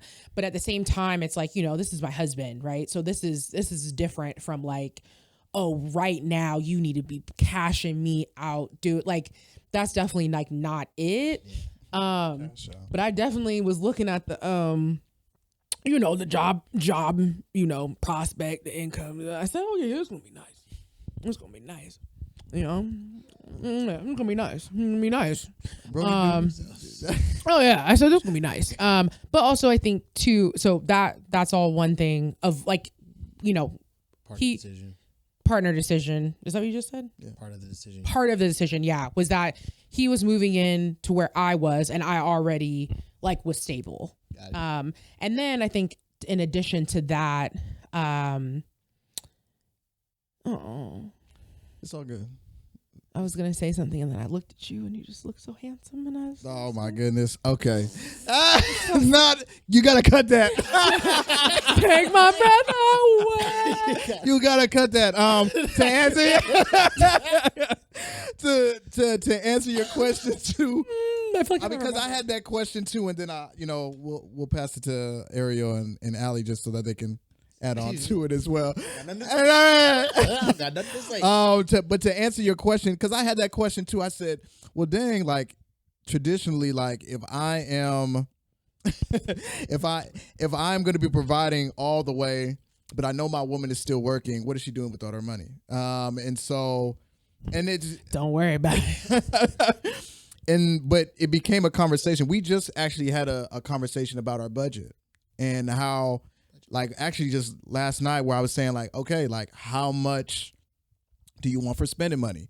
And the concept of spending money to my wife was like, what do you mean? Like, I pay the bills, whatever's left, I'll spend it. I spend my money. I spend the money. And the idea of that, where it was just like, no, all the bills are paid. You have your own spending money to spend whatever you want on, and then the stuff that we have that is coming in extra that we can put towards goals that we set together. And that's what I'm understanding now in this first year of marriage. Is just like the things. So when people are saying like, well, where's the other money going? Like that's a conversation that you have to have within your partner, so that there is no question about where the money is going. Like we're saying like, oh no, this is the goal here. We're going, I don't know, Bitcoin, XRP to the house, pay the debt, or just save up for a vacation. We know where all that money is going. And so I think that when people are asking, hey, like, you know, where her side of it, you haven't had like a full conversation about like, okay, I want to do this, but then I also have dreams of owning a home. Like, is that also a dream of yours? Okay, let's work on that together. And so that's why I haven't ran into because I used to ask that question all the time. I said, what we gonna do with that? But then now that we've actually talked about it, I said, oh, like we actually have to set up goals together so that that question doesn't have to pop up. Yeah. I thought what I was gonna say too. Finally. So I think too, when it comes to like, well, what is she going to do, right? In a traditional, like we're pretty traditional. But I do work. I think for one, I work because I'm ambitious, and there's part of like, I don't want to say my self-worth is derived by my ability to work and do things, but I think that there are skills that I want to develop within myself that I am now developing like in my 9-to-5 job, that I've developed in my job at the spin studio. And those are money generating skills, you know, that I'm learning. I never thought of myself as not working. Would I not work? Absolutely. What? I will be at the house 100%. Like, you want me to quit? I will quit. I'll do as you say. 100%. But at the same time, like, I don't really have an issue with working. Like I don't mind working. I don't mind paying bills. Like that's probably part of like that single mom, you know, being raised by a single mom. And then also like, which something we've talked about recently is like, you know, I watched my mom do it all. Work 2, 3, 4 jobs, never be home, doing all the things to make sure that we could live the way that we were living. And so, you know, it's kind of like imprinted in me to do what I got to do, you know? So it's just, for me, myself, it's not really expectation not to work. But then also on the flip side of that, growing up, seeing my grandparents, like my grandma was retired, my grandpa was retired. So then those traditional roles of a woman in a household, right? I just shampooed the carpets 2-3 times in our bedroom because they were dirty and they need to be shampooed. And so like, I'm the one that's doing that kind of stuff, right? If we were to outsource that, it would probably been $500 for us to be able to do that. If we're talking like the bathroom, cleaning the bathroom and doing changing the, the liner, cleaning up, making meals, concept of meals, thoughts and concepts of meals, you know, menus, like cleaning everything in the house and maintaining that, laundry. Like there are so many things that women do traditionally in the home that I think it's pretty insulting to if I didn't work, but I did all the things around the house that I was doing, to not think that is enough. Like I think that's crazy work. And I know that's how some people think, you know, like some people on the traditional side, especially trad wife, and worked. yeah, they're like, that's what you're supposed to do. Women are supposed to be in the kitchen. Women are supposed to blah blah blah. And so I think that you know, that's interesting. Yeah, like that. Yeah, all that. I mean, I would also say to that, yes, I definitely agree, because I think that's just been. I mean, what I've seen is just women doing it all as of late. But what I've noticed in our also relationship, and maybe you can also resonate with this too, of like single manhood, of like, okay, even though I'm not like fully shampooing the carpets, but I do have to try and survive on my own in a concept, and so I get to bring that as well to the table. You know, if she cook, I do the dishes. You know, if I take out the trash life is mine. We share when it comes to like the laundry. Like initially she was doing all the laundry, and I could see like on her face that it was just like absolutely exhausting doing laundry for 2 people, especially with someone that trains. You know, we both work out, so I was like, okay, well then that's just gonna have to be something that we share. And so I think that's. One thing that I want to make sure is known is like working and then just being like, oh yeah, like that's what I do, and time to go get on Madden. Yeah, you know what I mean? Like that's not. This is if this is really your home, then you got to treat your kingdom right too. Like, so it's not just the woman's like, all right, well, I you know, well, wife, I already did everything outside, so you got it, but. No, like you also have to clean. You also have to wash. It's like she's asked me to do things, and I'm just like, I mean, okay, yeah, this is bust them suds. Right. So makes sense. Yeah. Okay. Got any questions? We was talking a long time. No. Our thoughts, concerns. Because the only thought I had was like thinking about like you saying like coming home and having stuff to do, like you know, like. I was thinking about this the other day because my alternator went bad in my car. So after work, I had to then drink an energy drink and then bust down the alternator in my car after work to get home. And I was just thinking about stuff like that. Like, again, like imagine being in a marriage and it's like my wife's alternators went out. I gotta do what I gotta do what I gotta do. So I got the ability. Oh, she need an oil change. Like, cause my uncle's like that. Like, my aunt car need an oil change. I know that it's Thanksgiving Day, but guess what? We about to bust down this oil change in this front yard real quick. We gotta wash their car too, and you know different things like that. So it's like, you work, but it's still stuff that you know everybody got to do. Like you was doing it when it was yourself anyway. So it's like, what made you think he's gonna get married? And like, oh, whoo, it's all gone. It's like the dishes still get dirty, that trash still get full. And that car still need an oil change, like whatever it is. So I was just thinking about that, like what he was saying, like it's like why would if I was say I was married and that happened and I had to do it for my marriage mate, it's like why would I get mad? You was gonna have to do it anyway. If it was your car and all of a sudden it went out, you was either gonna take it to the shop or you was gonna fix it yourself. So what you getting mad for? But my bad. Whatever y'all got to say. What y'all thinking? How you got? I have a lot of thoughts, but I want to. We want to hear them. I'm kind of. I'm like very delighted to hear about y'all's story, by the way, because, I like dating. I feel like okay. I feel like 50-50 in dating senses is different than in a marriage, right? Like in a marriage, I don't think it should be, but it is. And part of why that is, I feel like, is because, you know, when you're married, expected to be a team. And like as a team, there's space for you to not have to show up, not have to, but sometimes you can't be 50-50. Like sometimes my 50 is 20% right now because that's what I have, right? And my partner is making up for it with their 80. But when you're dating, it's like there's no space for that teammate or that expectation of being a teammate. You're still 100% yourself. They're still 100% yourself.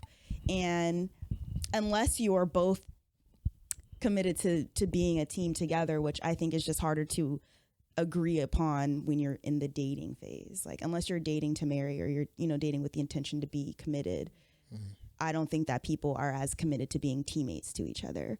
I think 50-50 gives people more of an excuse to not have to be a fair teammate, if that makes sense. Fair as in like interpersonally fair, right? But like practically 50-50 makes sense. You would think that 50-50 is fair, but yeah. So anyway, I have a question too, because with y'all's story, Ariel, I know you've been married. How does their story compare to your experience? I was like, if you care, I don't know if that's like, if you don't care to share that on the podcast. I just want to know, because is that a normal process, you know, when you're in the process of getting married? Because my next relationship, like I actually love to work. The only reason why I don't want to work is because I want to be a stay-at-home girlfriend so I can go back to school and have the learning experience I've always wanted, which is to just be a student. I've always had to work and be a student at the same time. I love school and I have so much research I want to do, and I want a partner that's going to support that. I can make money. I love to make money, but what I want to do, you know what I'm saying? Like, anyway, so I'm curious, is that something that do you feel like that you... Do you agree with what I'm saying, and do you relate to this experience? I agree with what you're saying, because that's also a similar desire as me. Like, I never had this fully student is my only title experience either when it came to college. So that would be great if I could go back to school and not have to worry about working. We'll see what the future brings. Mm-hmm. Like, I'll pay for school. Right. So let's see. When I was married, he paid the bills, the rent, and all the things. Where did my money go, if you ask?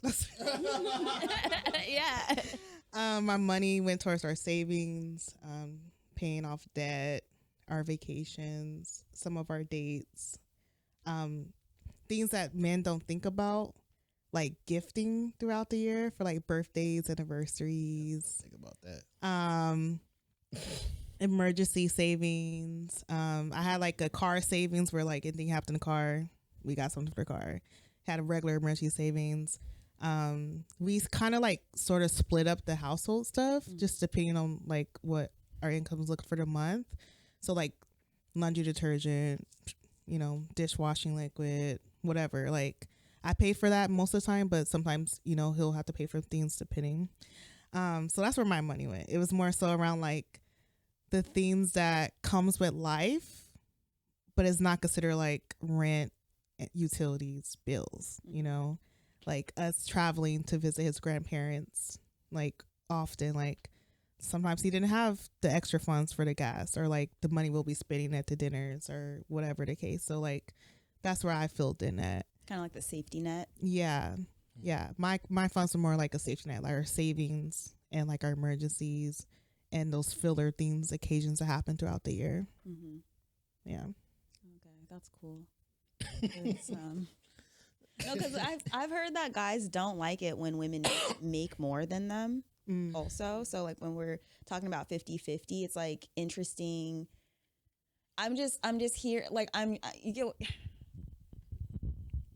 My wife made more than I did, which I feel it. No, and finish your concept, because I was like, I basically ended up accepting the fact of the matter that I'm just like, well, we all have different advantages at different points in life. Not giving some disclaimer, like she still was getting levels of support. She had a very supportive family in regards to like her grandparents. And so that was like, oh, like I have levels of support. I'm working. I'm also, got 2 jobs. Me, and I think that I noticed this, at least with my experience as being a man, is like when we're on our own, we're on our own. And there's really like nobody else that we can really ask in regards of just like money wise. If like you really like independent, sometimes it can turn into a little bit of pride and arrogance. I'm not going to hold on that, but I think that at least the way that I ended up growing up was like, like, okay, once I'm on my own, that's fine. And whatever advantages like my partner has, which is, my wife here, Sirai, that's fine. Like I'm cool with that, because that ain't that I was not there for all that. I was only here for my own experience. And so what do I got to get mad about? So, but I didn't mean to cut you off, Allie. I was just like, as soon as you said like the money part, I was like, my wife was making like a considerable amount more money than I was, and probably still is right now. But the potential of like, oh, but I have a vision for my life. She was just like, we make I don't know, how she talks about my money is like, oh no, we make the same basically, because I see the investment, basically. Mm-hmm. Yeah, and I think too, like I might make more money, but then he pays more of the bills. He pays more of the rent. He pays more utilities, all that stuff. So, like Ariel was saying though, like I'm starting to get into that. Like maybe like a few months in, like I started to get really into like, okay, what's your life insurance looking like? Because you know what I mean. You can't leave me. We in this, and if you do leave me, especially if I got our kids, like what, like, yeah, we got to be set. Because I've just seen stuff. Like, I mean, not to get too personal, but like, okay, I'll tell you after this because I don't want to put people on blast. But like, I've seen someone who, well, not even like that. Yeah, I didn't not even like that, but just know. Like I just was like. I was like, oh, like she was married and has kids, and then her husband just passed. And like it happens, right? Like we never know when that's going to happen. And the things that she's having to do now, like I was like, oh, I'm not trying to like live like that, like I want to be able to be set. And that doesn't mean that her husband didn't leave money, but like what can we do now, to at least create some kind of safety net and safeguard. So that was like one thing that I was really big on, is like getting life insurance. Like I have insurance, him getting insurance, not just through your employer, but like outside of that as well, term, whole life, start to move things around. But then, yeah, like establishing our high yield savings account, which has, I feel like for me, which I'm guessing for you too, but like, has been like a really big relief, because it's like, oh, tire pops. I don't want to say it's like, oh, whatever, but like, it's like, okay, like that's okay. Like you just, use money. Yeah, get the money out of the savings. Just take money out of savings, like there's been a few things that have been like, oh, we'll just transfer from savings. We're investing now too. So it's kind of like, okay, like, all right, we got a little money in them. Come on, XRP. Like, it's oh my triple. Come on. Like, well, I think something too. I think like hearing what you guys are saying, and like thinking about also like what Ali said about like, I think seeing the dynamic you guys are talking about, both you guys and Ariel, given her situation, is like, it's interesting to hear that, and it makes sense because it's like in the lens of a marriage. Yes. Right? Like, for the most part, that person not going nowhere. Yes. You know That's the point. That's the whole point. We have to sign paperwork to get up out of this situation, which means it's going to be a lot of, but I'm saying for the most part, I got and you. like, when I think of like the 50-50 conversations, I do a lot of times see it around like people who are like dating. Mm-hmm. And I'm thinking about what she said too, like the challenge of like that conversation, because it's like, say if I'm dating somebody, like you said, like say I'm dating somebody and their goal is to go back to school and stuff like that. Like if my thought is, if we're not married, like what benefit do I get in investing in this?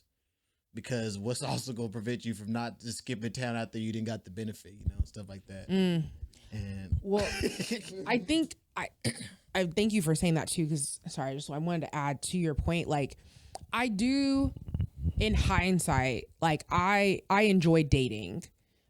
At the time, I did not enjoy it because it was just like, when is my husband gonna come along? Where he at? Whole time he right up there. He right at Sac State. I'm like, how you here? How you already here in Sacramento? It's my hometown. How you here? Dang, you could have done this a long time ago. But anyway, no, I wouldn't have been ready. So it's all the things. But it's all the things. Anyway, all the things. But like while you're dating, like I think I appreciate the fact that I was very 50-50 dating because, my family is not like wealthy, right? But also it's like I do have like a safety net. Like I was like the little princess of the family, right? Yeah. So it's like,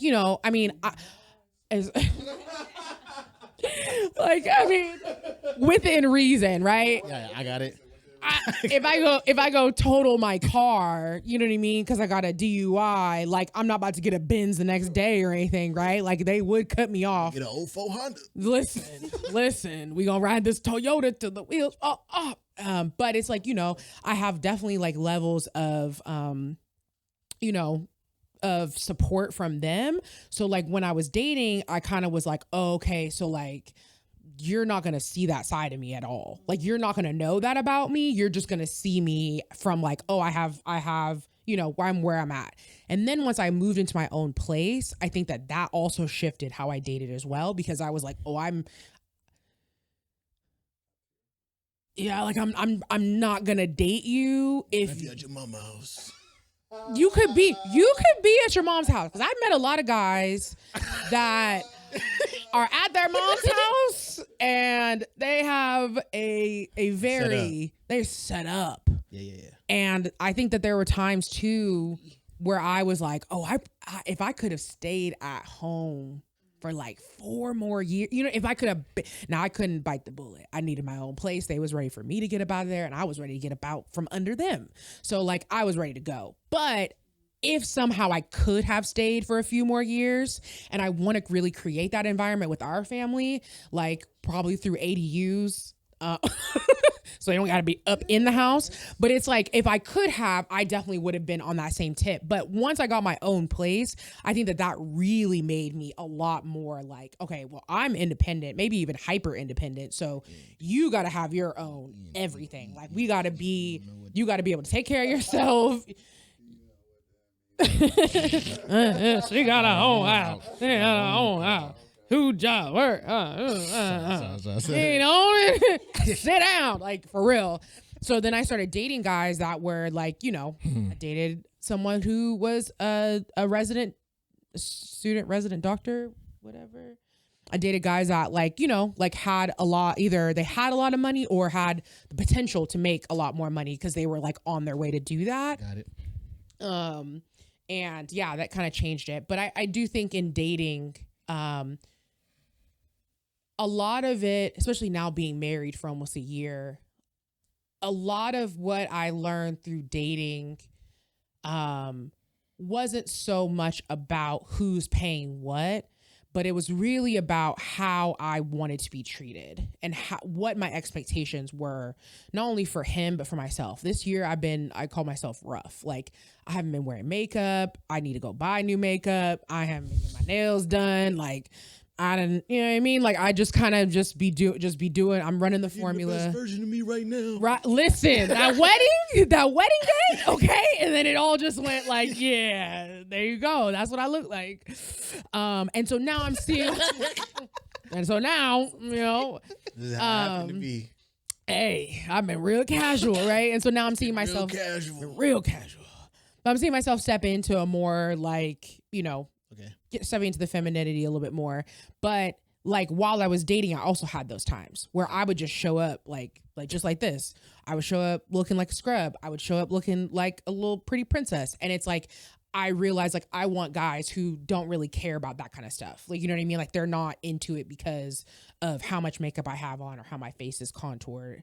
Like you know, like, so I think that you start to, that's a pretty good example, but I think that there's a lot more to learn about people. And I think that, you know, especially while you're dating, if you're with someone and they're on some like, oh, it needs to be 50 and I need to be 50 and you're like, I don't like that, then like, perfect. Now you've learned that that's not something you like. Got it.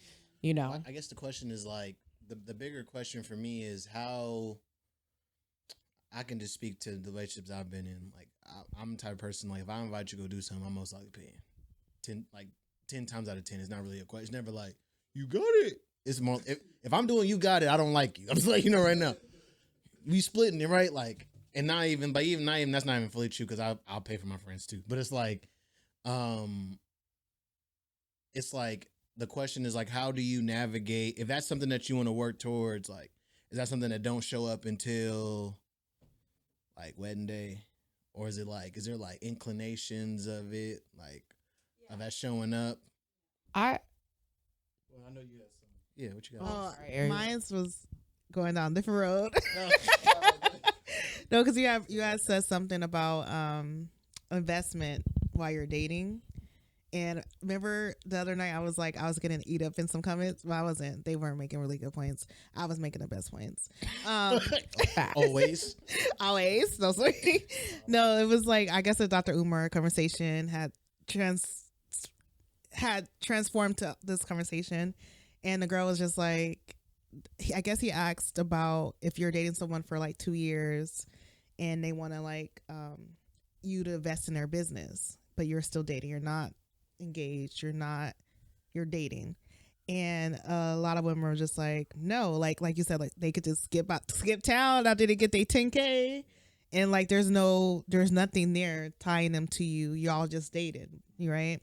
And so I said, just make a contract, right? That's a business. That's a business investment. Like whether we work out or not, I invested in your company.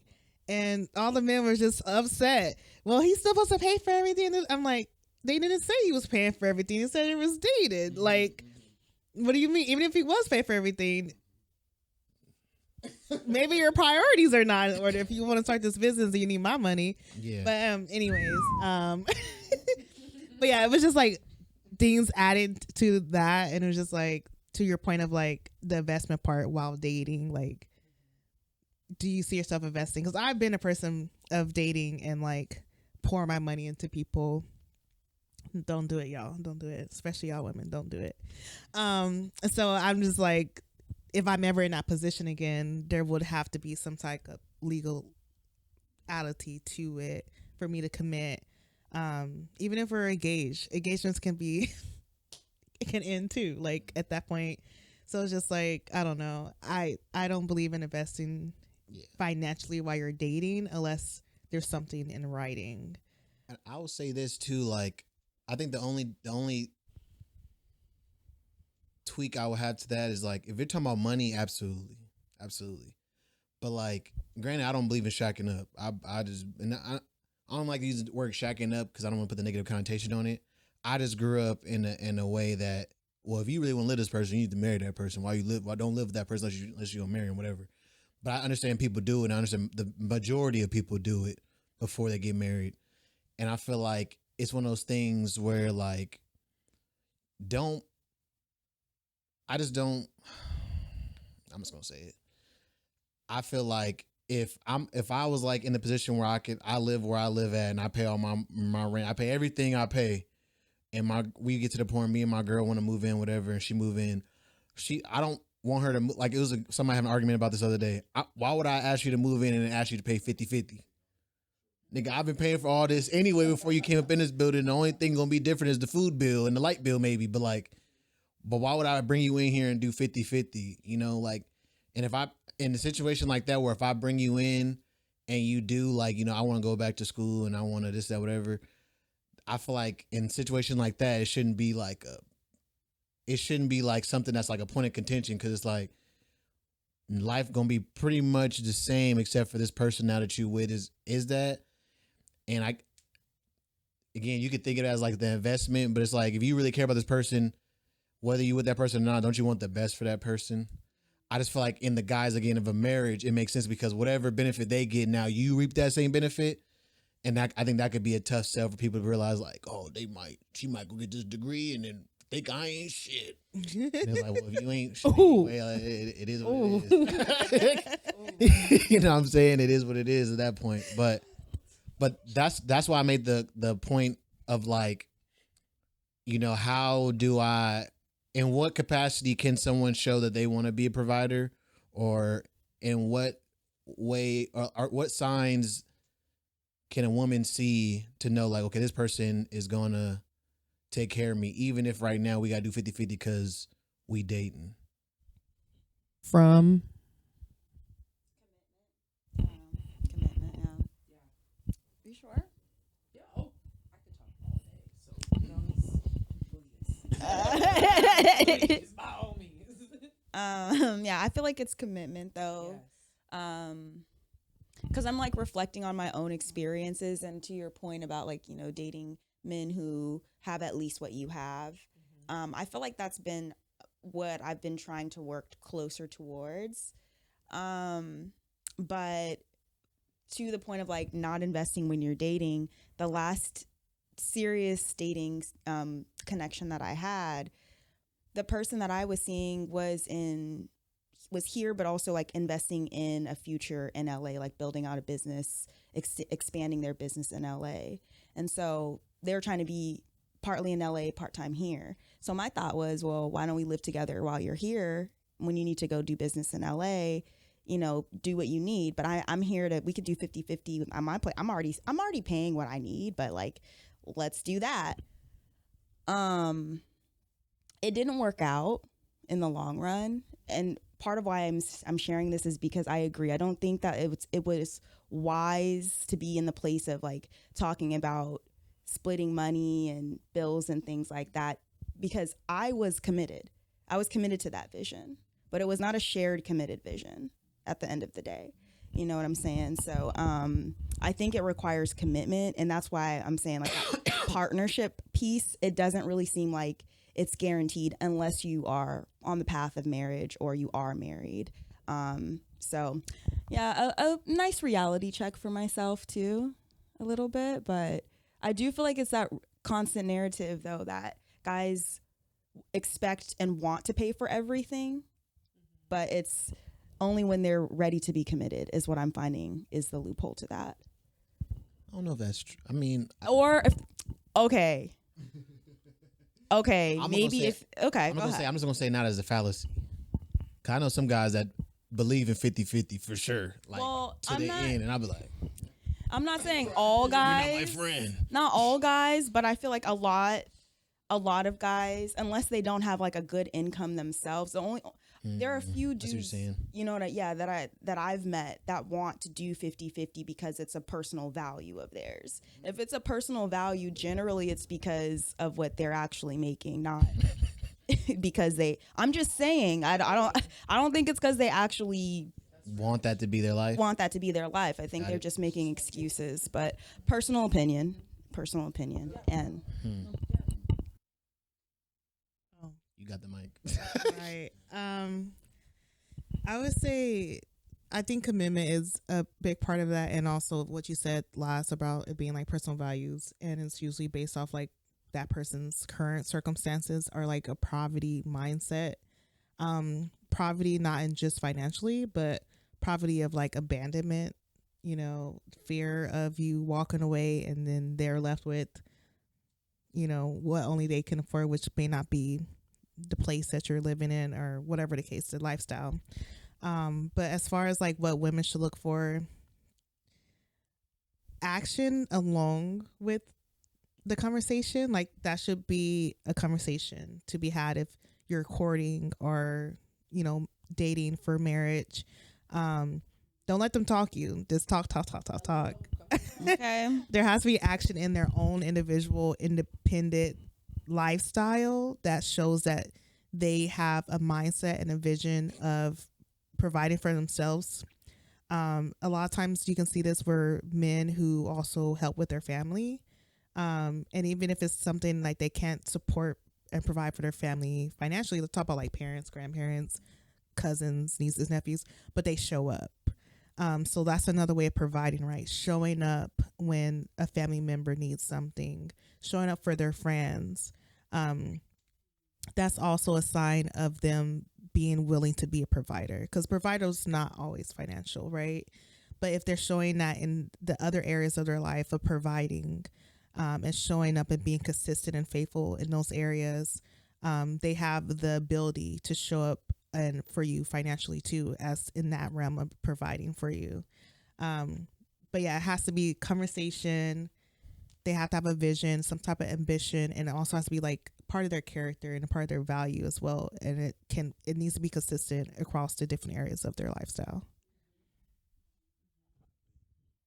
Nothing, golly. I like that you added action though, because to the point of, my personal experience, I do feel like if action was more of something that I was paying closer attention to, we could have had some more intentional conversations sooner, so we were on the same page about, is the commitment there, are the same values there? Because he showed up as a provider in so many other ways. I thought it was a smart decision to be like, you're spending so much money, paying for your Airbnbs up here and your Airbnbs in LA to live in both places. It seems like fiscally more smart for me to invest, for you to invest in sharing this space up here.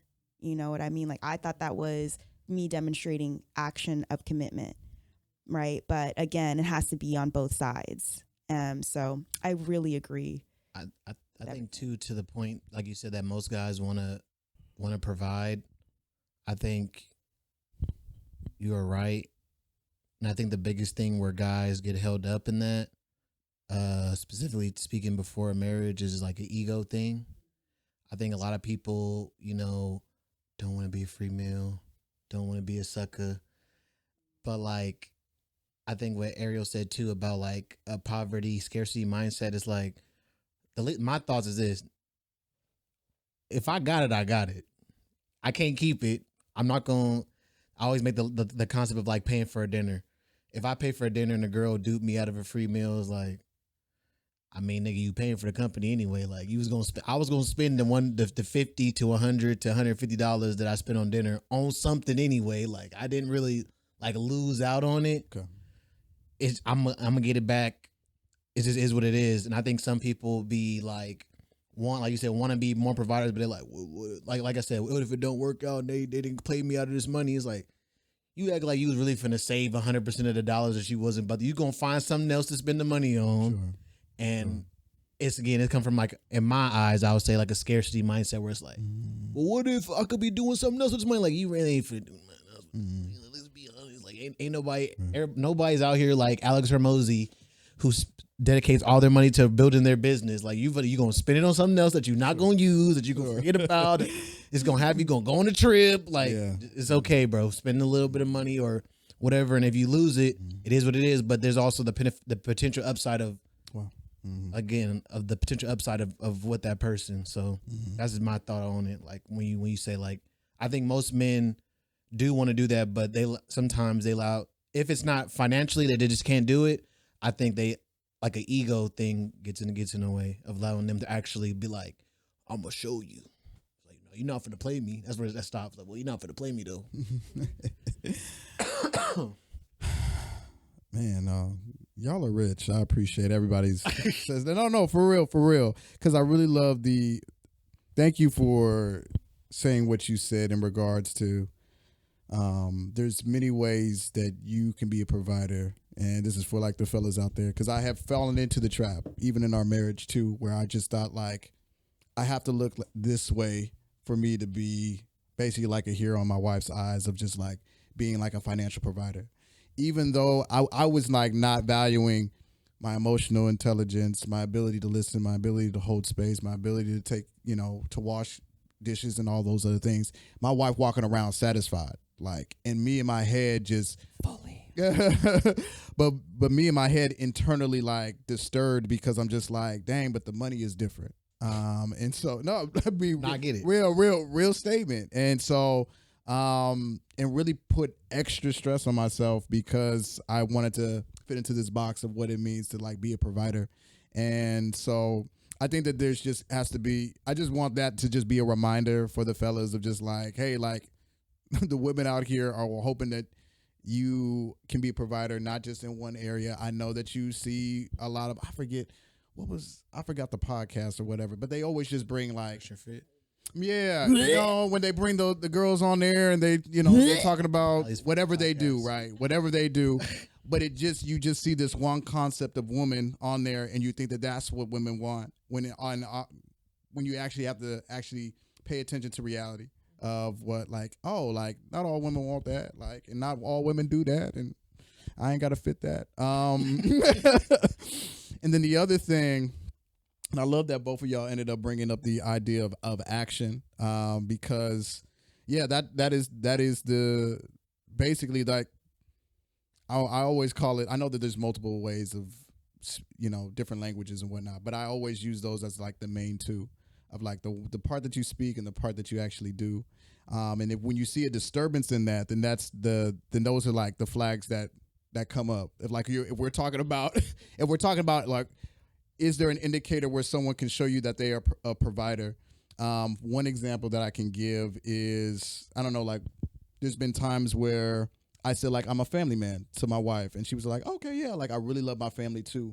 But she saw how I interacted with her family. You know what I mean? Not like that plan over there just kind of posted, but I'm literally, like, talking with the nephews. I'm talking with her cousin, stuff like that. And actually, like, we've taken, like, her nephew to, like, the library to study, to get his good grades up. And so she was like, oh, no, he really about this family thing. And so it's not just... So I think that's you gotta get both pieces of data. Like, okay, you got the verbal talk, but now I gotta actually see you actually do the test. And I think that's one thing that you can use as like a litmus test when you're dating. Got it. I think one thing that our relationship from jump really showed me, that made me realize how different even our relationship was, how different he was, how different like we complemented each other from other relationships that I had, even ones that I thought that were really, really good, was the companionship. Like you were saying earlier, of like, oh, if I'm paying all these bills already and you're moving in with me, right? Like in my mind, I'm like, okay, well, we already got, like, the bills are already paid. You know what I mean? So if you were to be able to just, which I know is hard in 2024 as millennials, but if you could just for a second, like, strip your mind of all the bills that have to be paid and imagine yourself at that moment in the month where all the bills are paid, everything is good. Why would you want to be with this person? Like, what is it about them? And I think a lot about, like, our relationship reminded me so much of, like, friends that I had met, especially as an adult, not just those people that, like, you grow up with and you're friends with, but, like, those people that you meet and you're like, oh, you're cool. Like, okay, yeah. And then the more you get to know them, the more you're like, oh, cool. I want to share this time with you. Like, I want to sit here and do absolutely nothing with you. Or I do want to, like, let's go do something. Or, let's be spontaneous. Or let's be on the phone for forever. Like, let's, I want to meet your family. And then I meet your family and I'm like, oh, this is great. Like, I want to be around them and I want to, like, make memories with them as well. And then you come meet my family and wow, you know more about my little cousins than I know about them. Dang, they open up to you.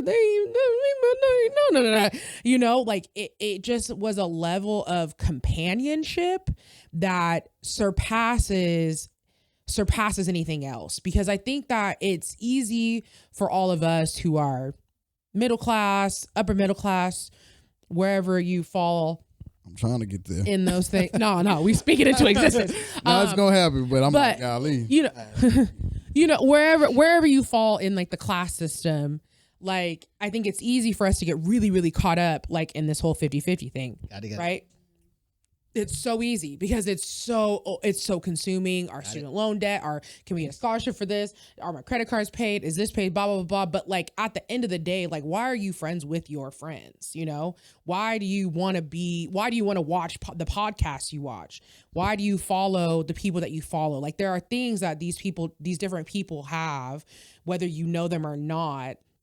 And so really just being able to find a partner that satisfies what you look for in a person that you really actually want to like share life with. I think that was something really rich. Last point of that, I dated before Anthony, like I dated, there was no one before, but there were three guys that I'm just mainly thinking about where like made a ton of money, had all the things, had a nice car, you know, intimacy was like great. Oh, I feel so seen and I feel this and I feel, oh, great, blah, blah, blah. But like, actually it was more like, oh, I could do this. Like this could be fine. Marriages work, relationships are work, things are hard, blah, blah, blah. But again, just going back to that friend thing, like your best friend, you know, it's not because, oh, it could work, I could do it. Right. It's not that. It's a lot deeper than that. And there's a suitability that you two have. And that is what I locked in on with him from the first time we spoke and was like, whoa, I want to be in your life forever. You know, no matter what had happened with us dating wise, like I literally knew I wanted to be in his life for the rest of my life. Sure. Like I didn't want to do life without him, no matter what the capacity was. Now I'm trying to hound his bait. Look at that. You can keep that one. He said, take that out. No, you can keep that one. It's all right. Hold on to that. Yeah. I said keep that one. No, I wanted to. And I'm sorry. I don't know if you had. Yes, if you had to say anything. No. Okay. I wanted to go back what Allie was saying because I really thank you for bringing up the idea of men just being nervous about their finances, and that's why they kind of lean into like the 50-50. Because what hit me right now was like, oh man, like I think that's like basically like a cop out. Like it's a lack.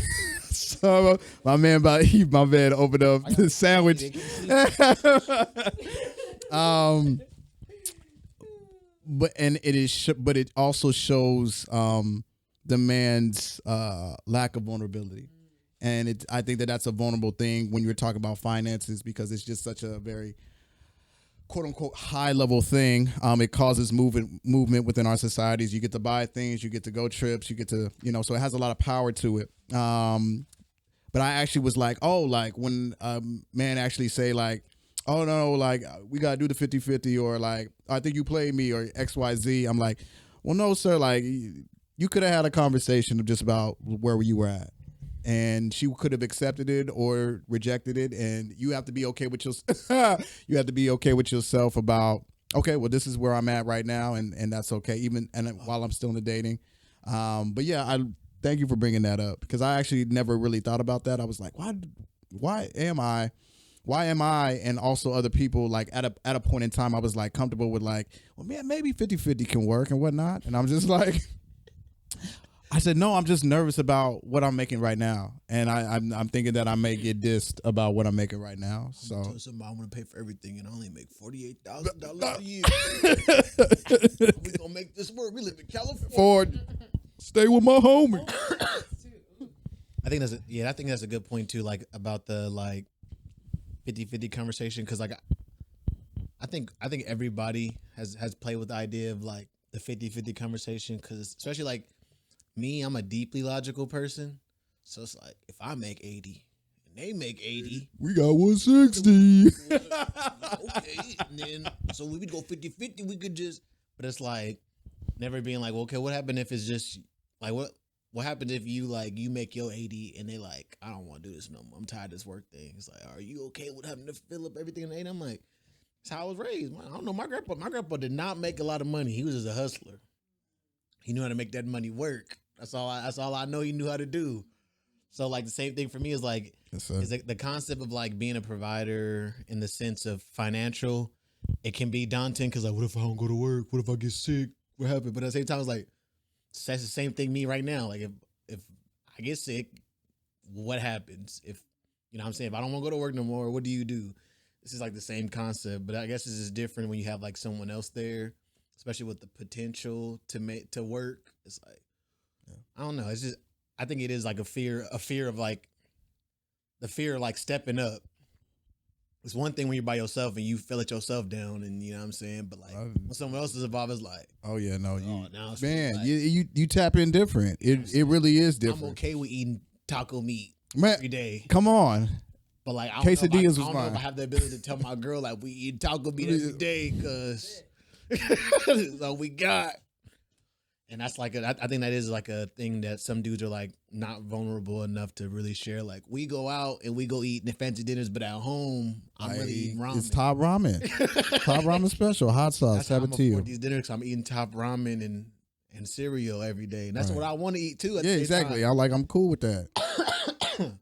So hit my little no gym push-ups at home. Exactly. But guys. Appreciate y'all. I think we had a pretty good conversation. Sure. Well-rounded conversations. We tried some raisin pie. Sorry. I keep calling pudding.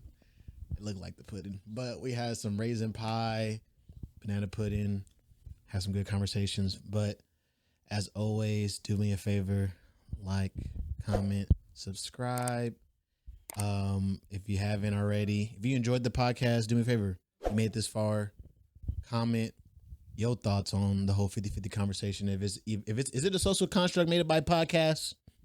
That's the theory people keep making. Like nobody really believing it's just a social contract made by podcast. If you made this far, tell us your thoughts about that. Also share the podcast with friends, somebody who might enjoy it. And rate the podcast 5 stars on Apple Podcasts and on Apple Podcasts. Again, I'm your boy Wuzi, and I'm here with Earoke. Allie B. The Zebus. Hey. Hey. Thank you guys again. I'll catch you guys on the next one. Peace. You're my special friend.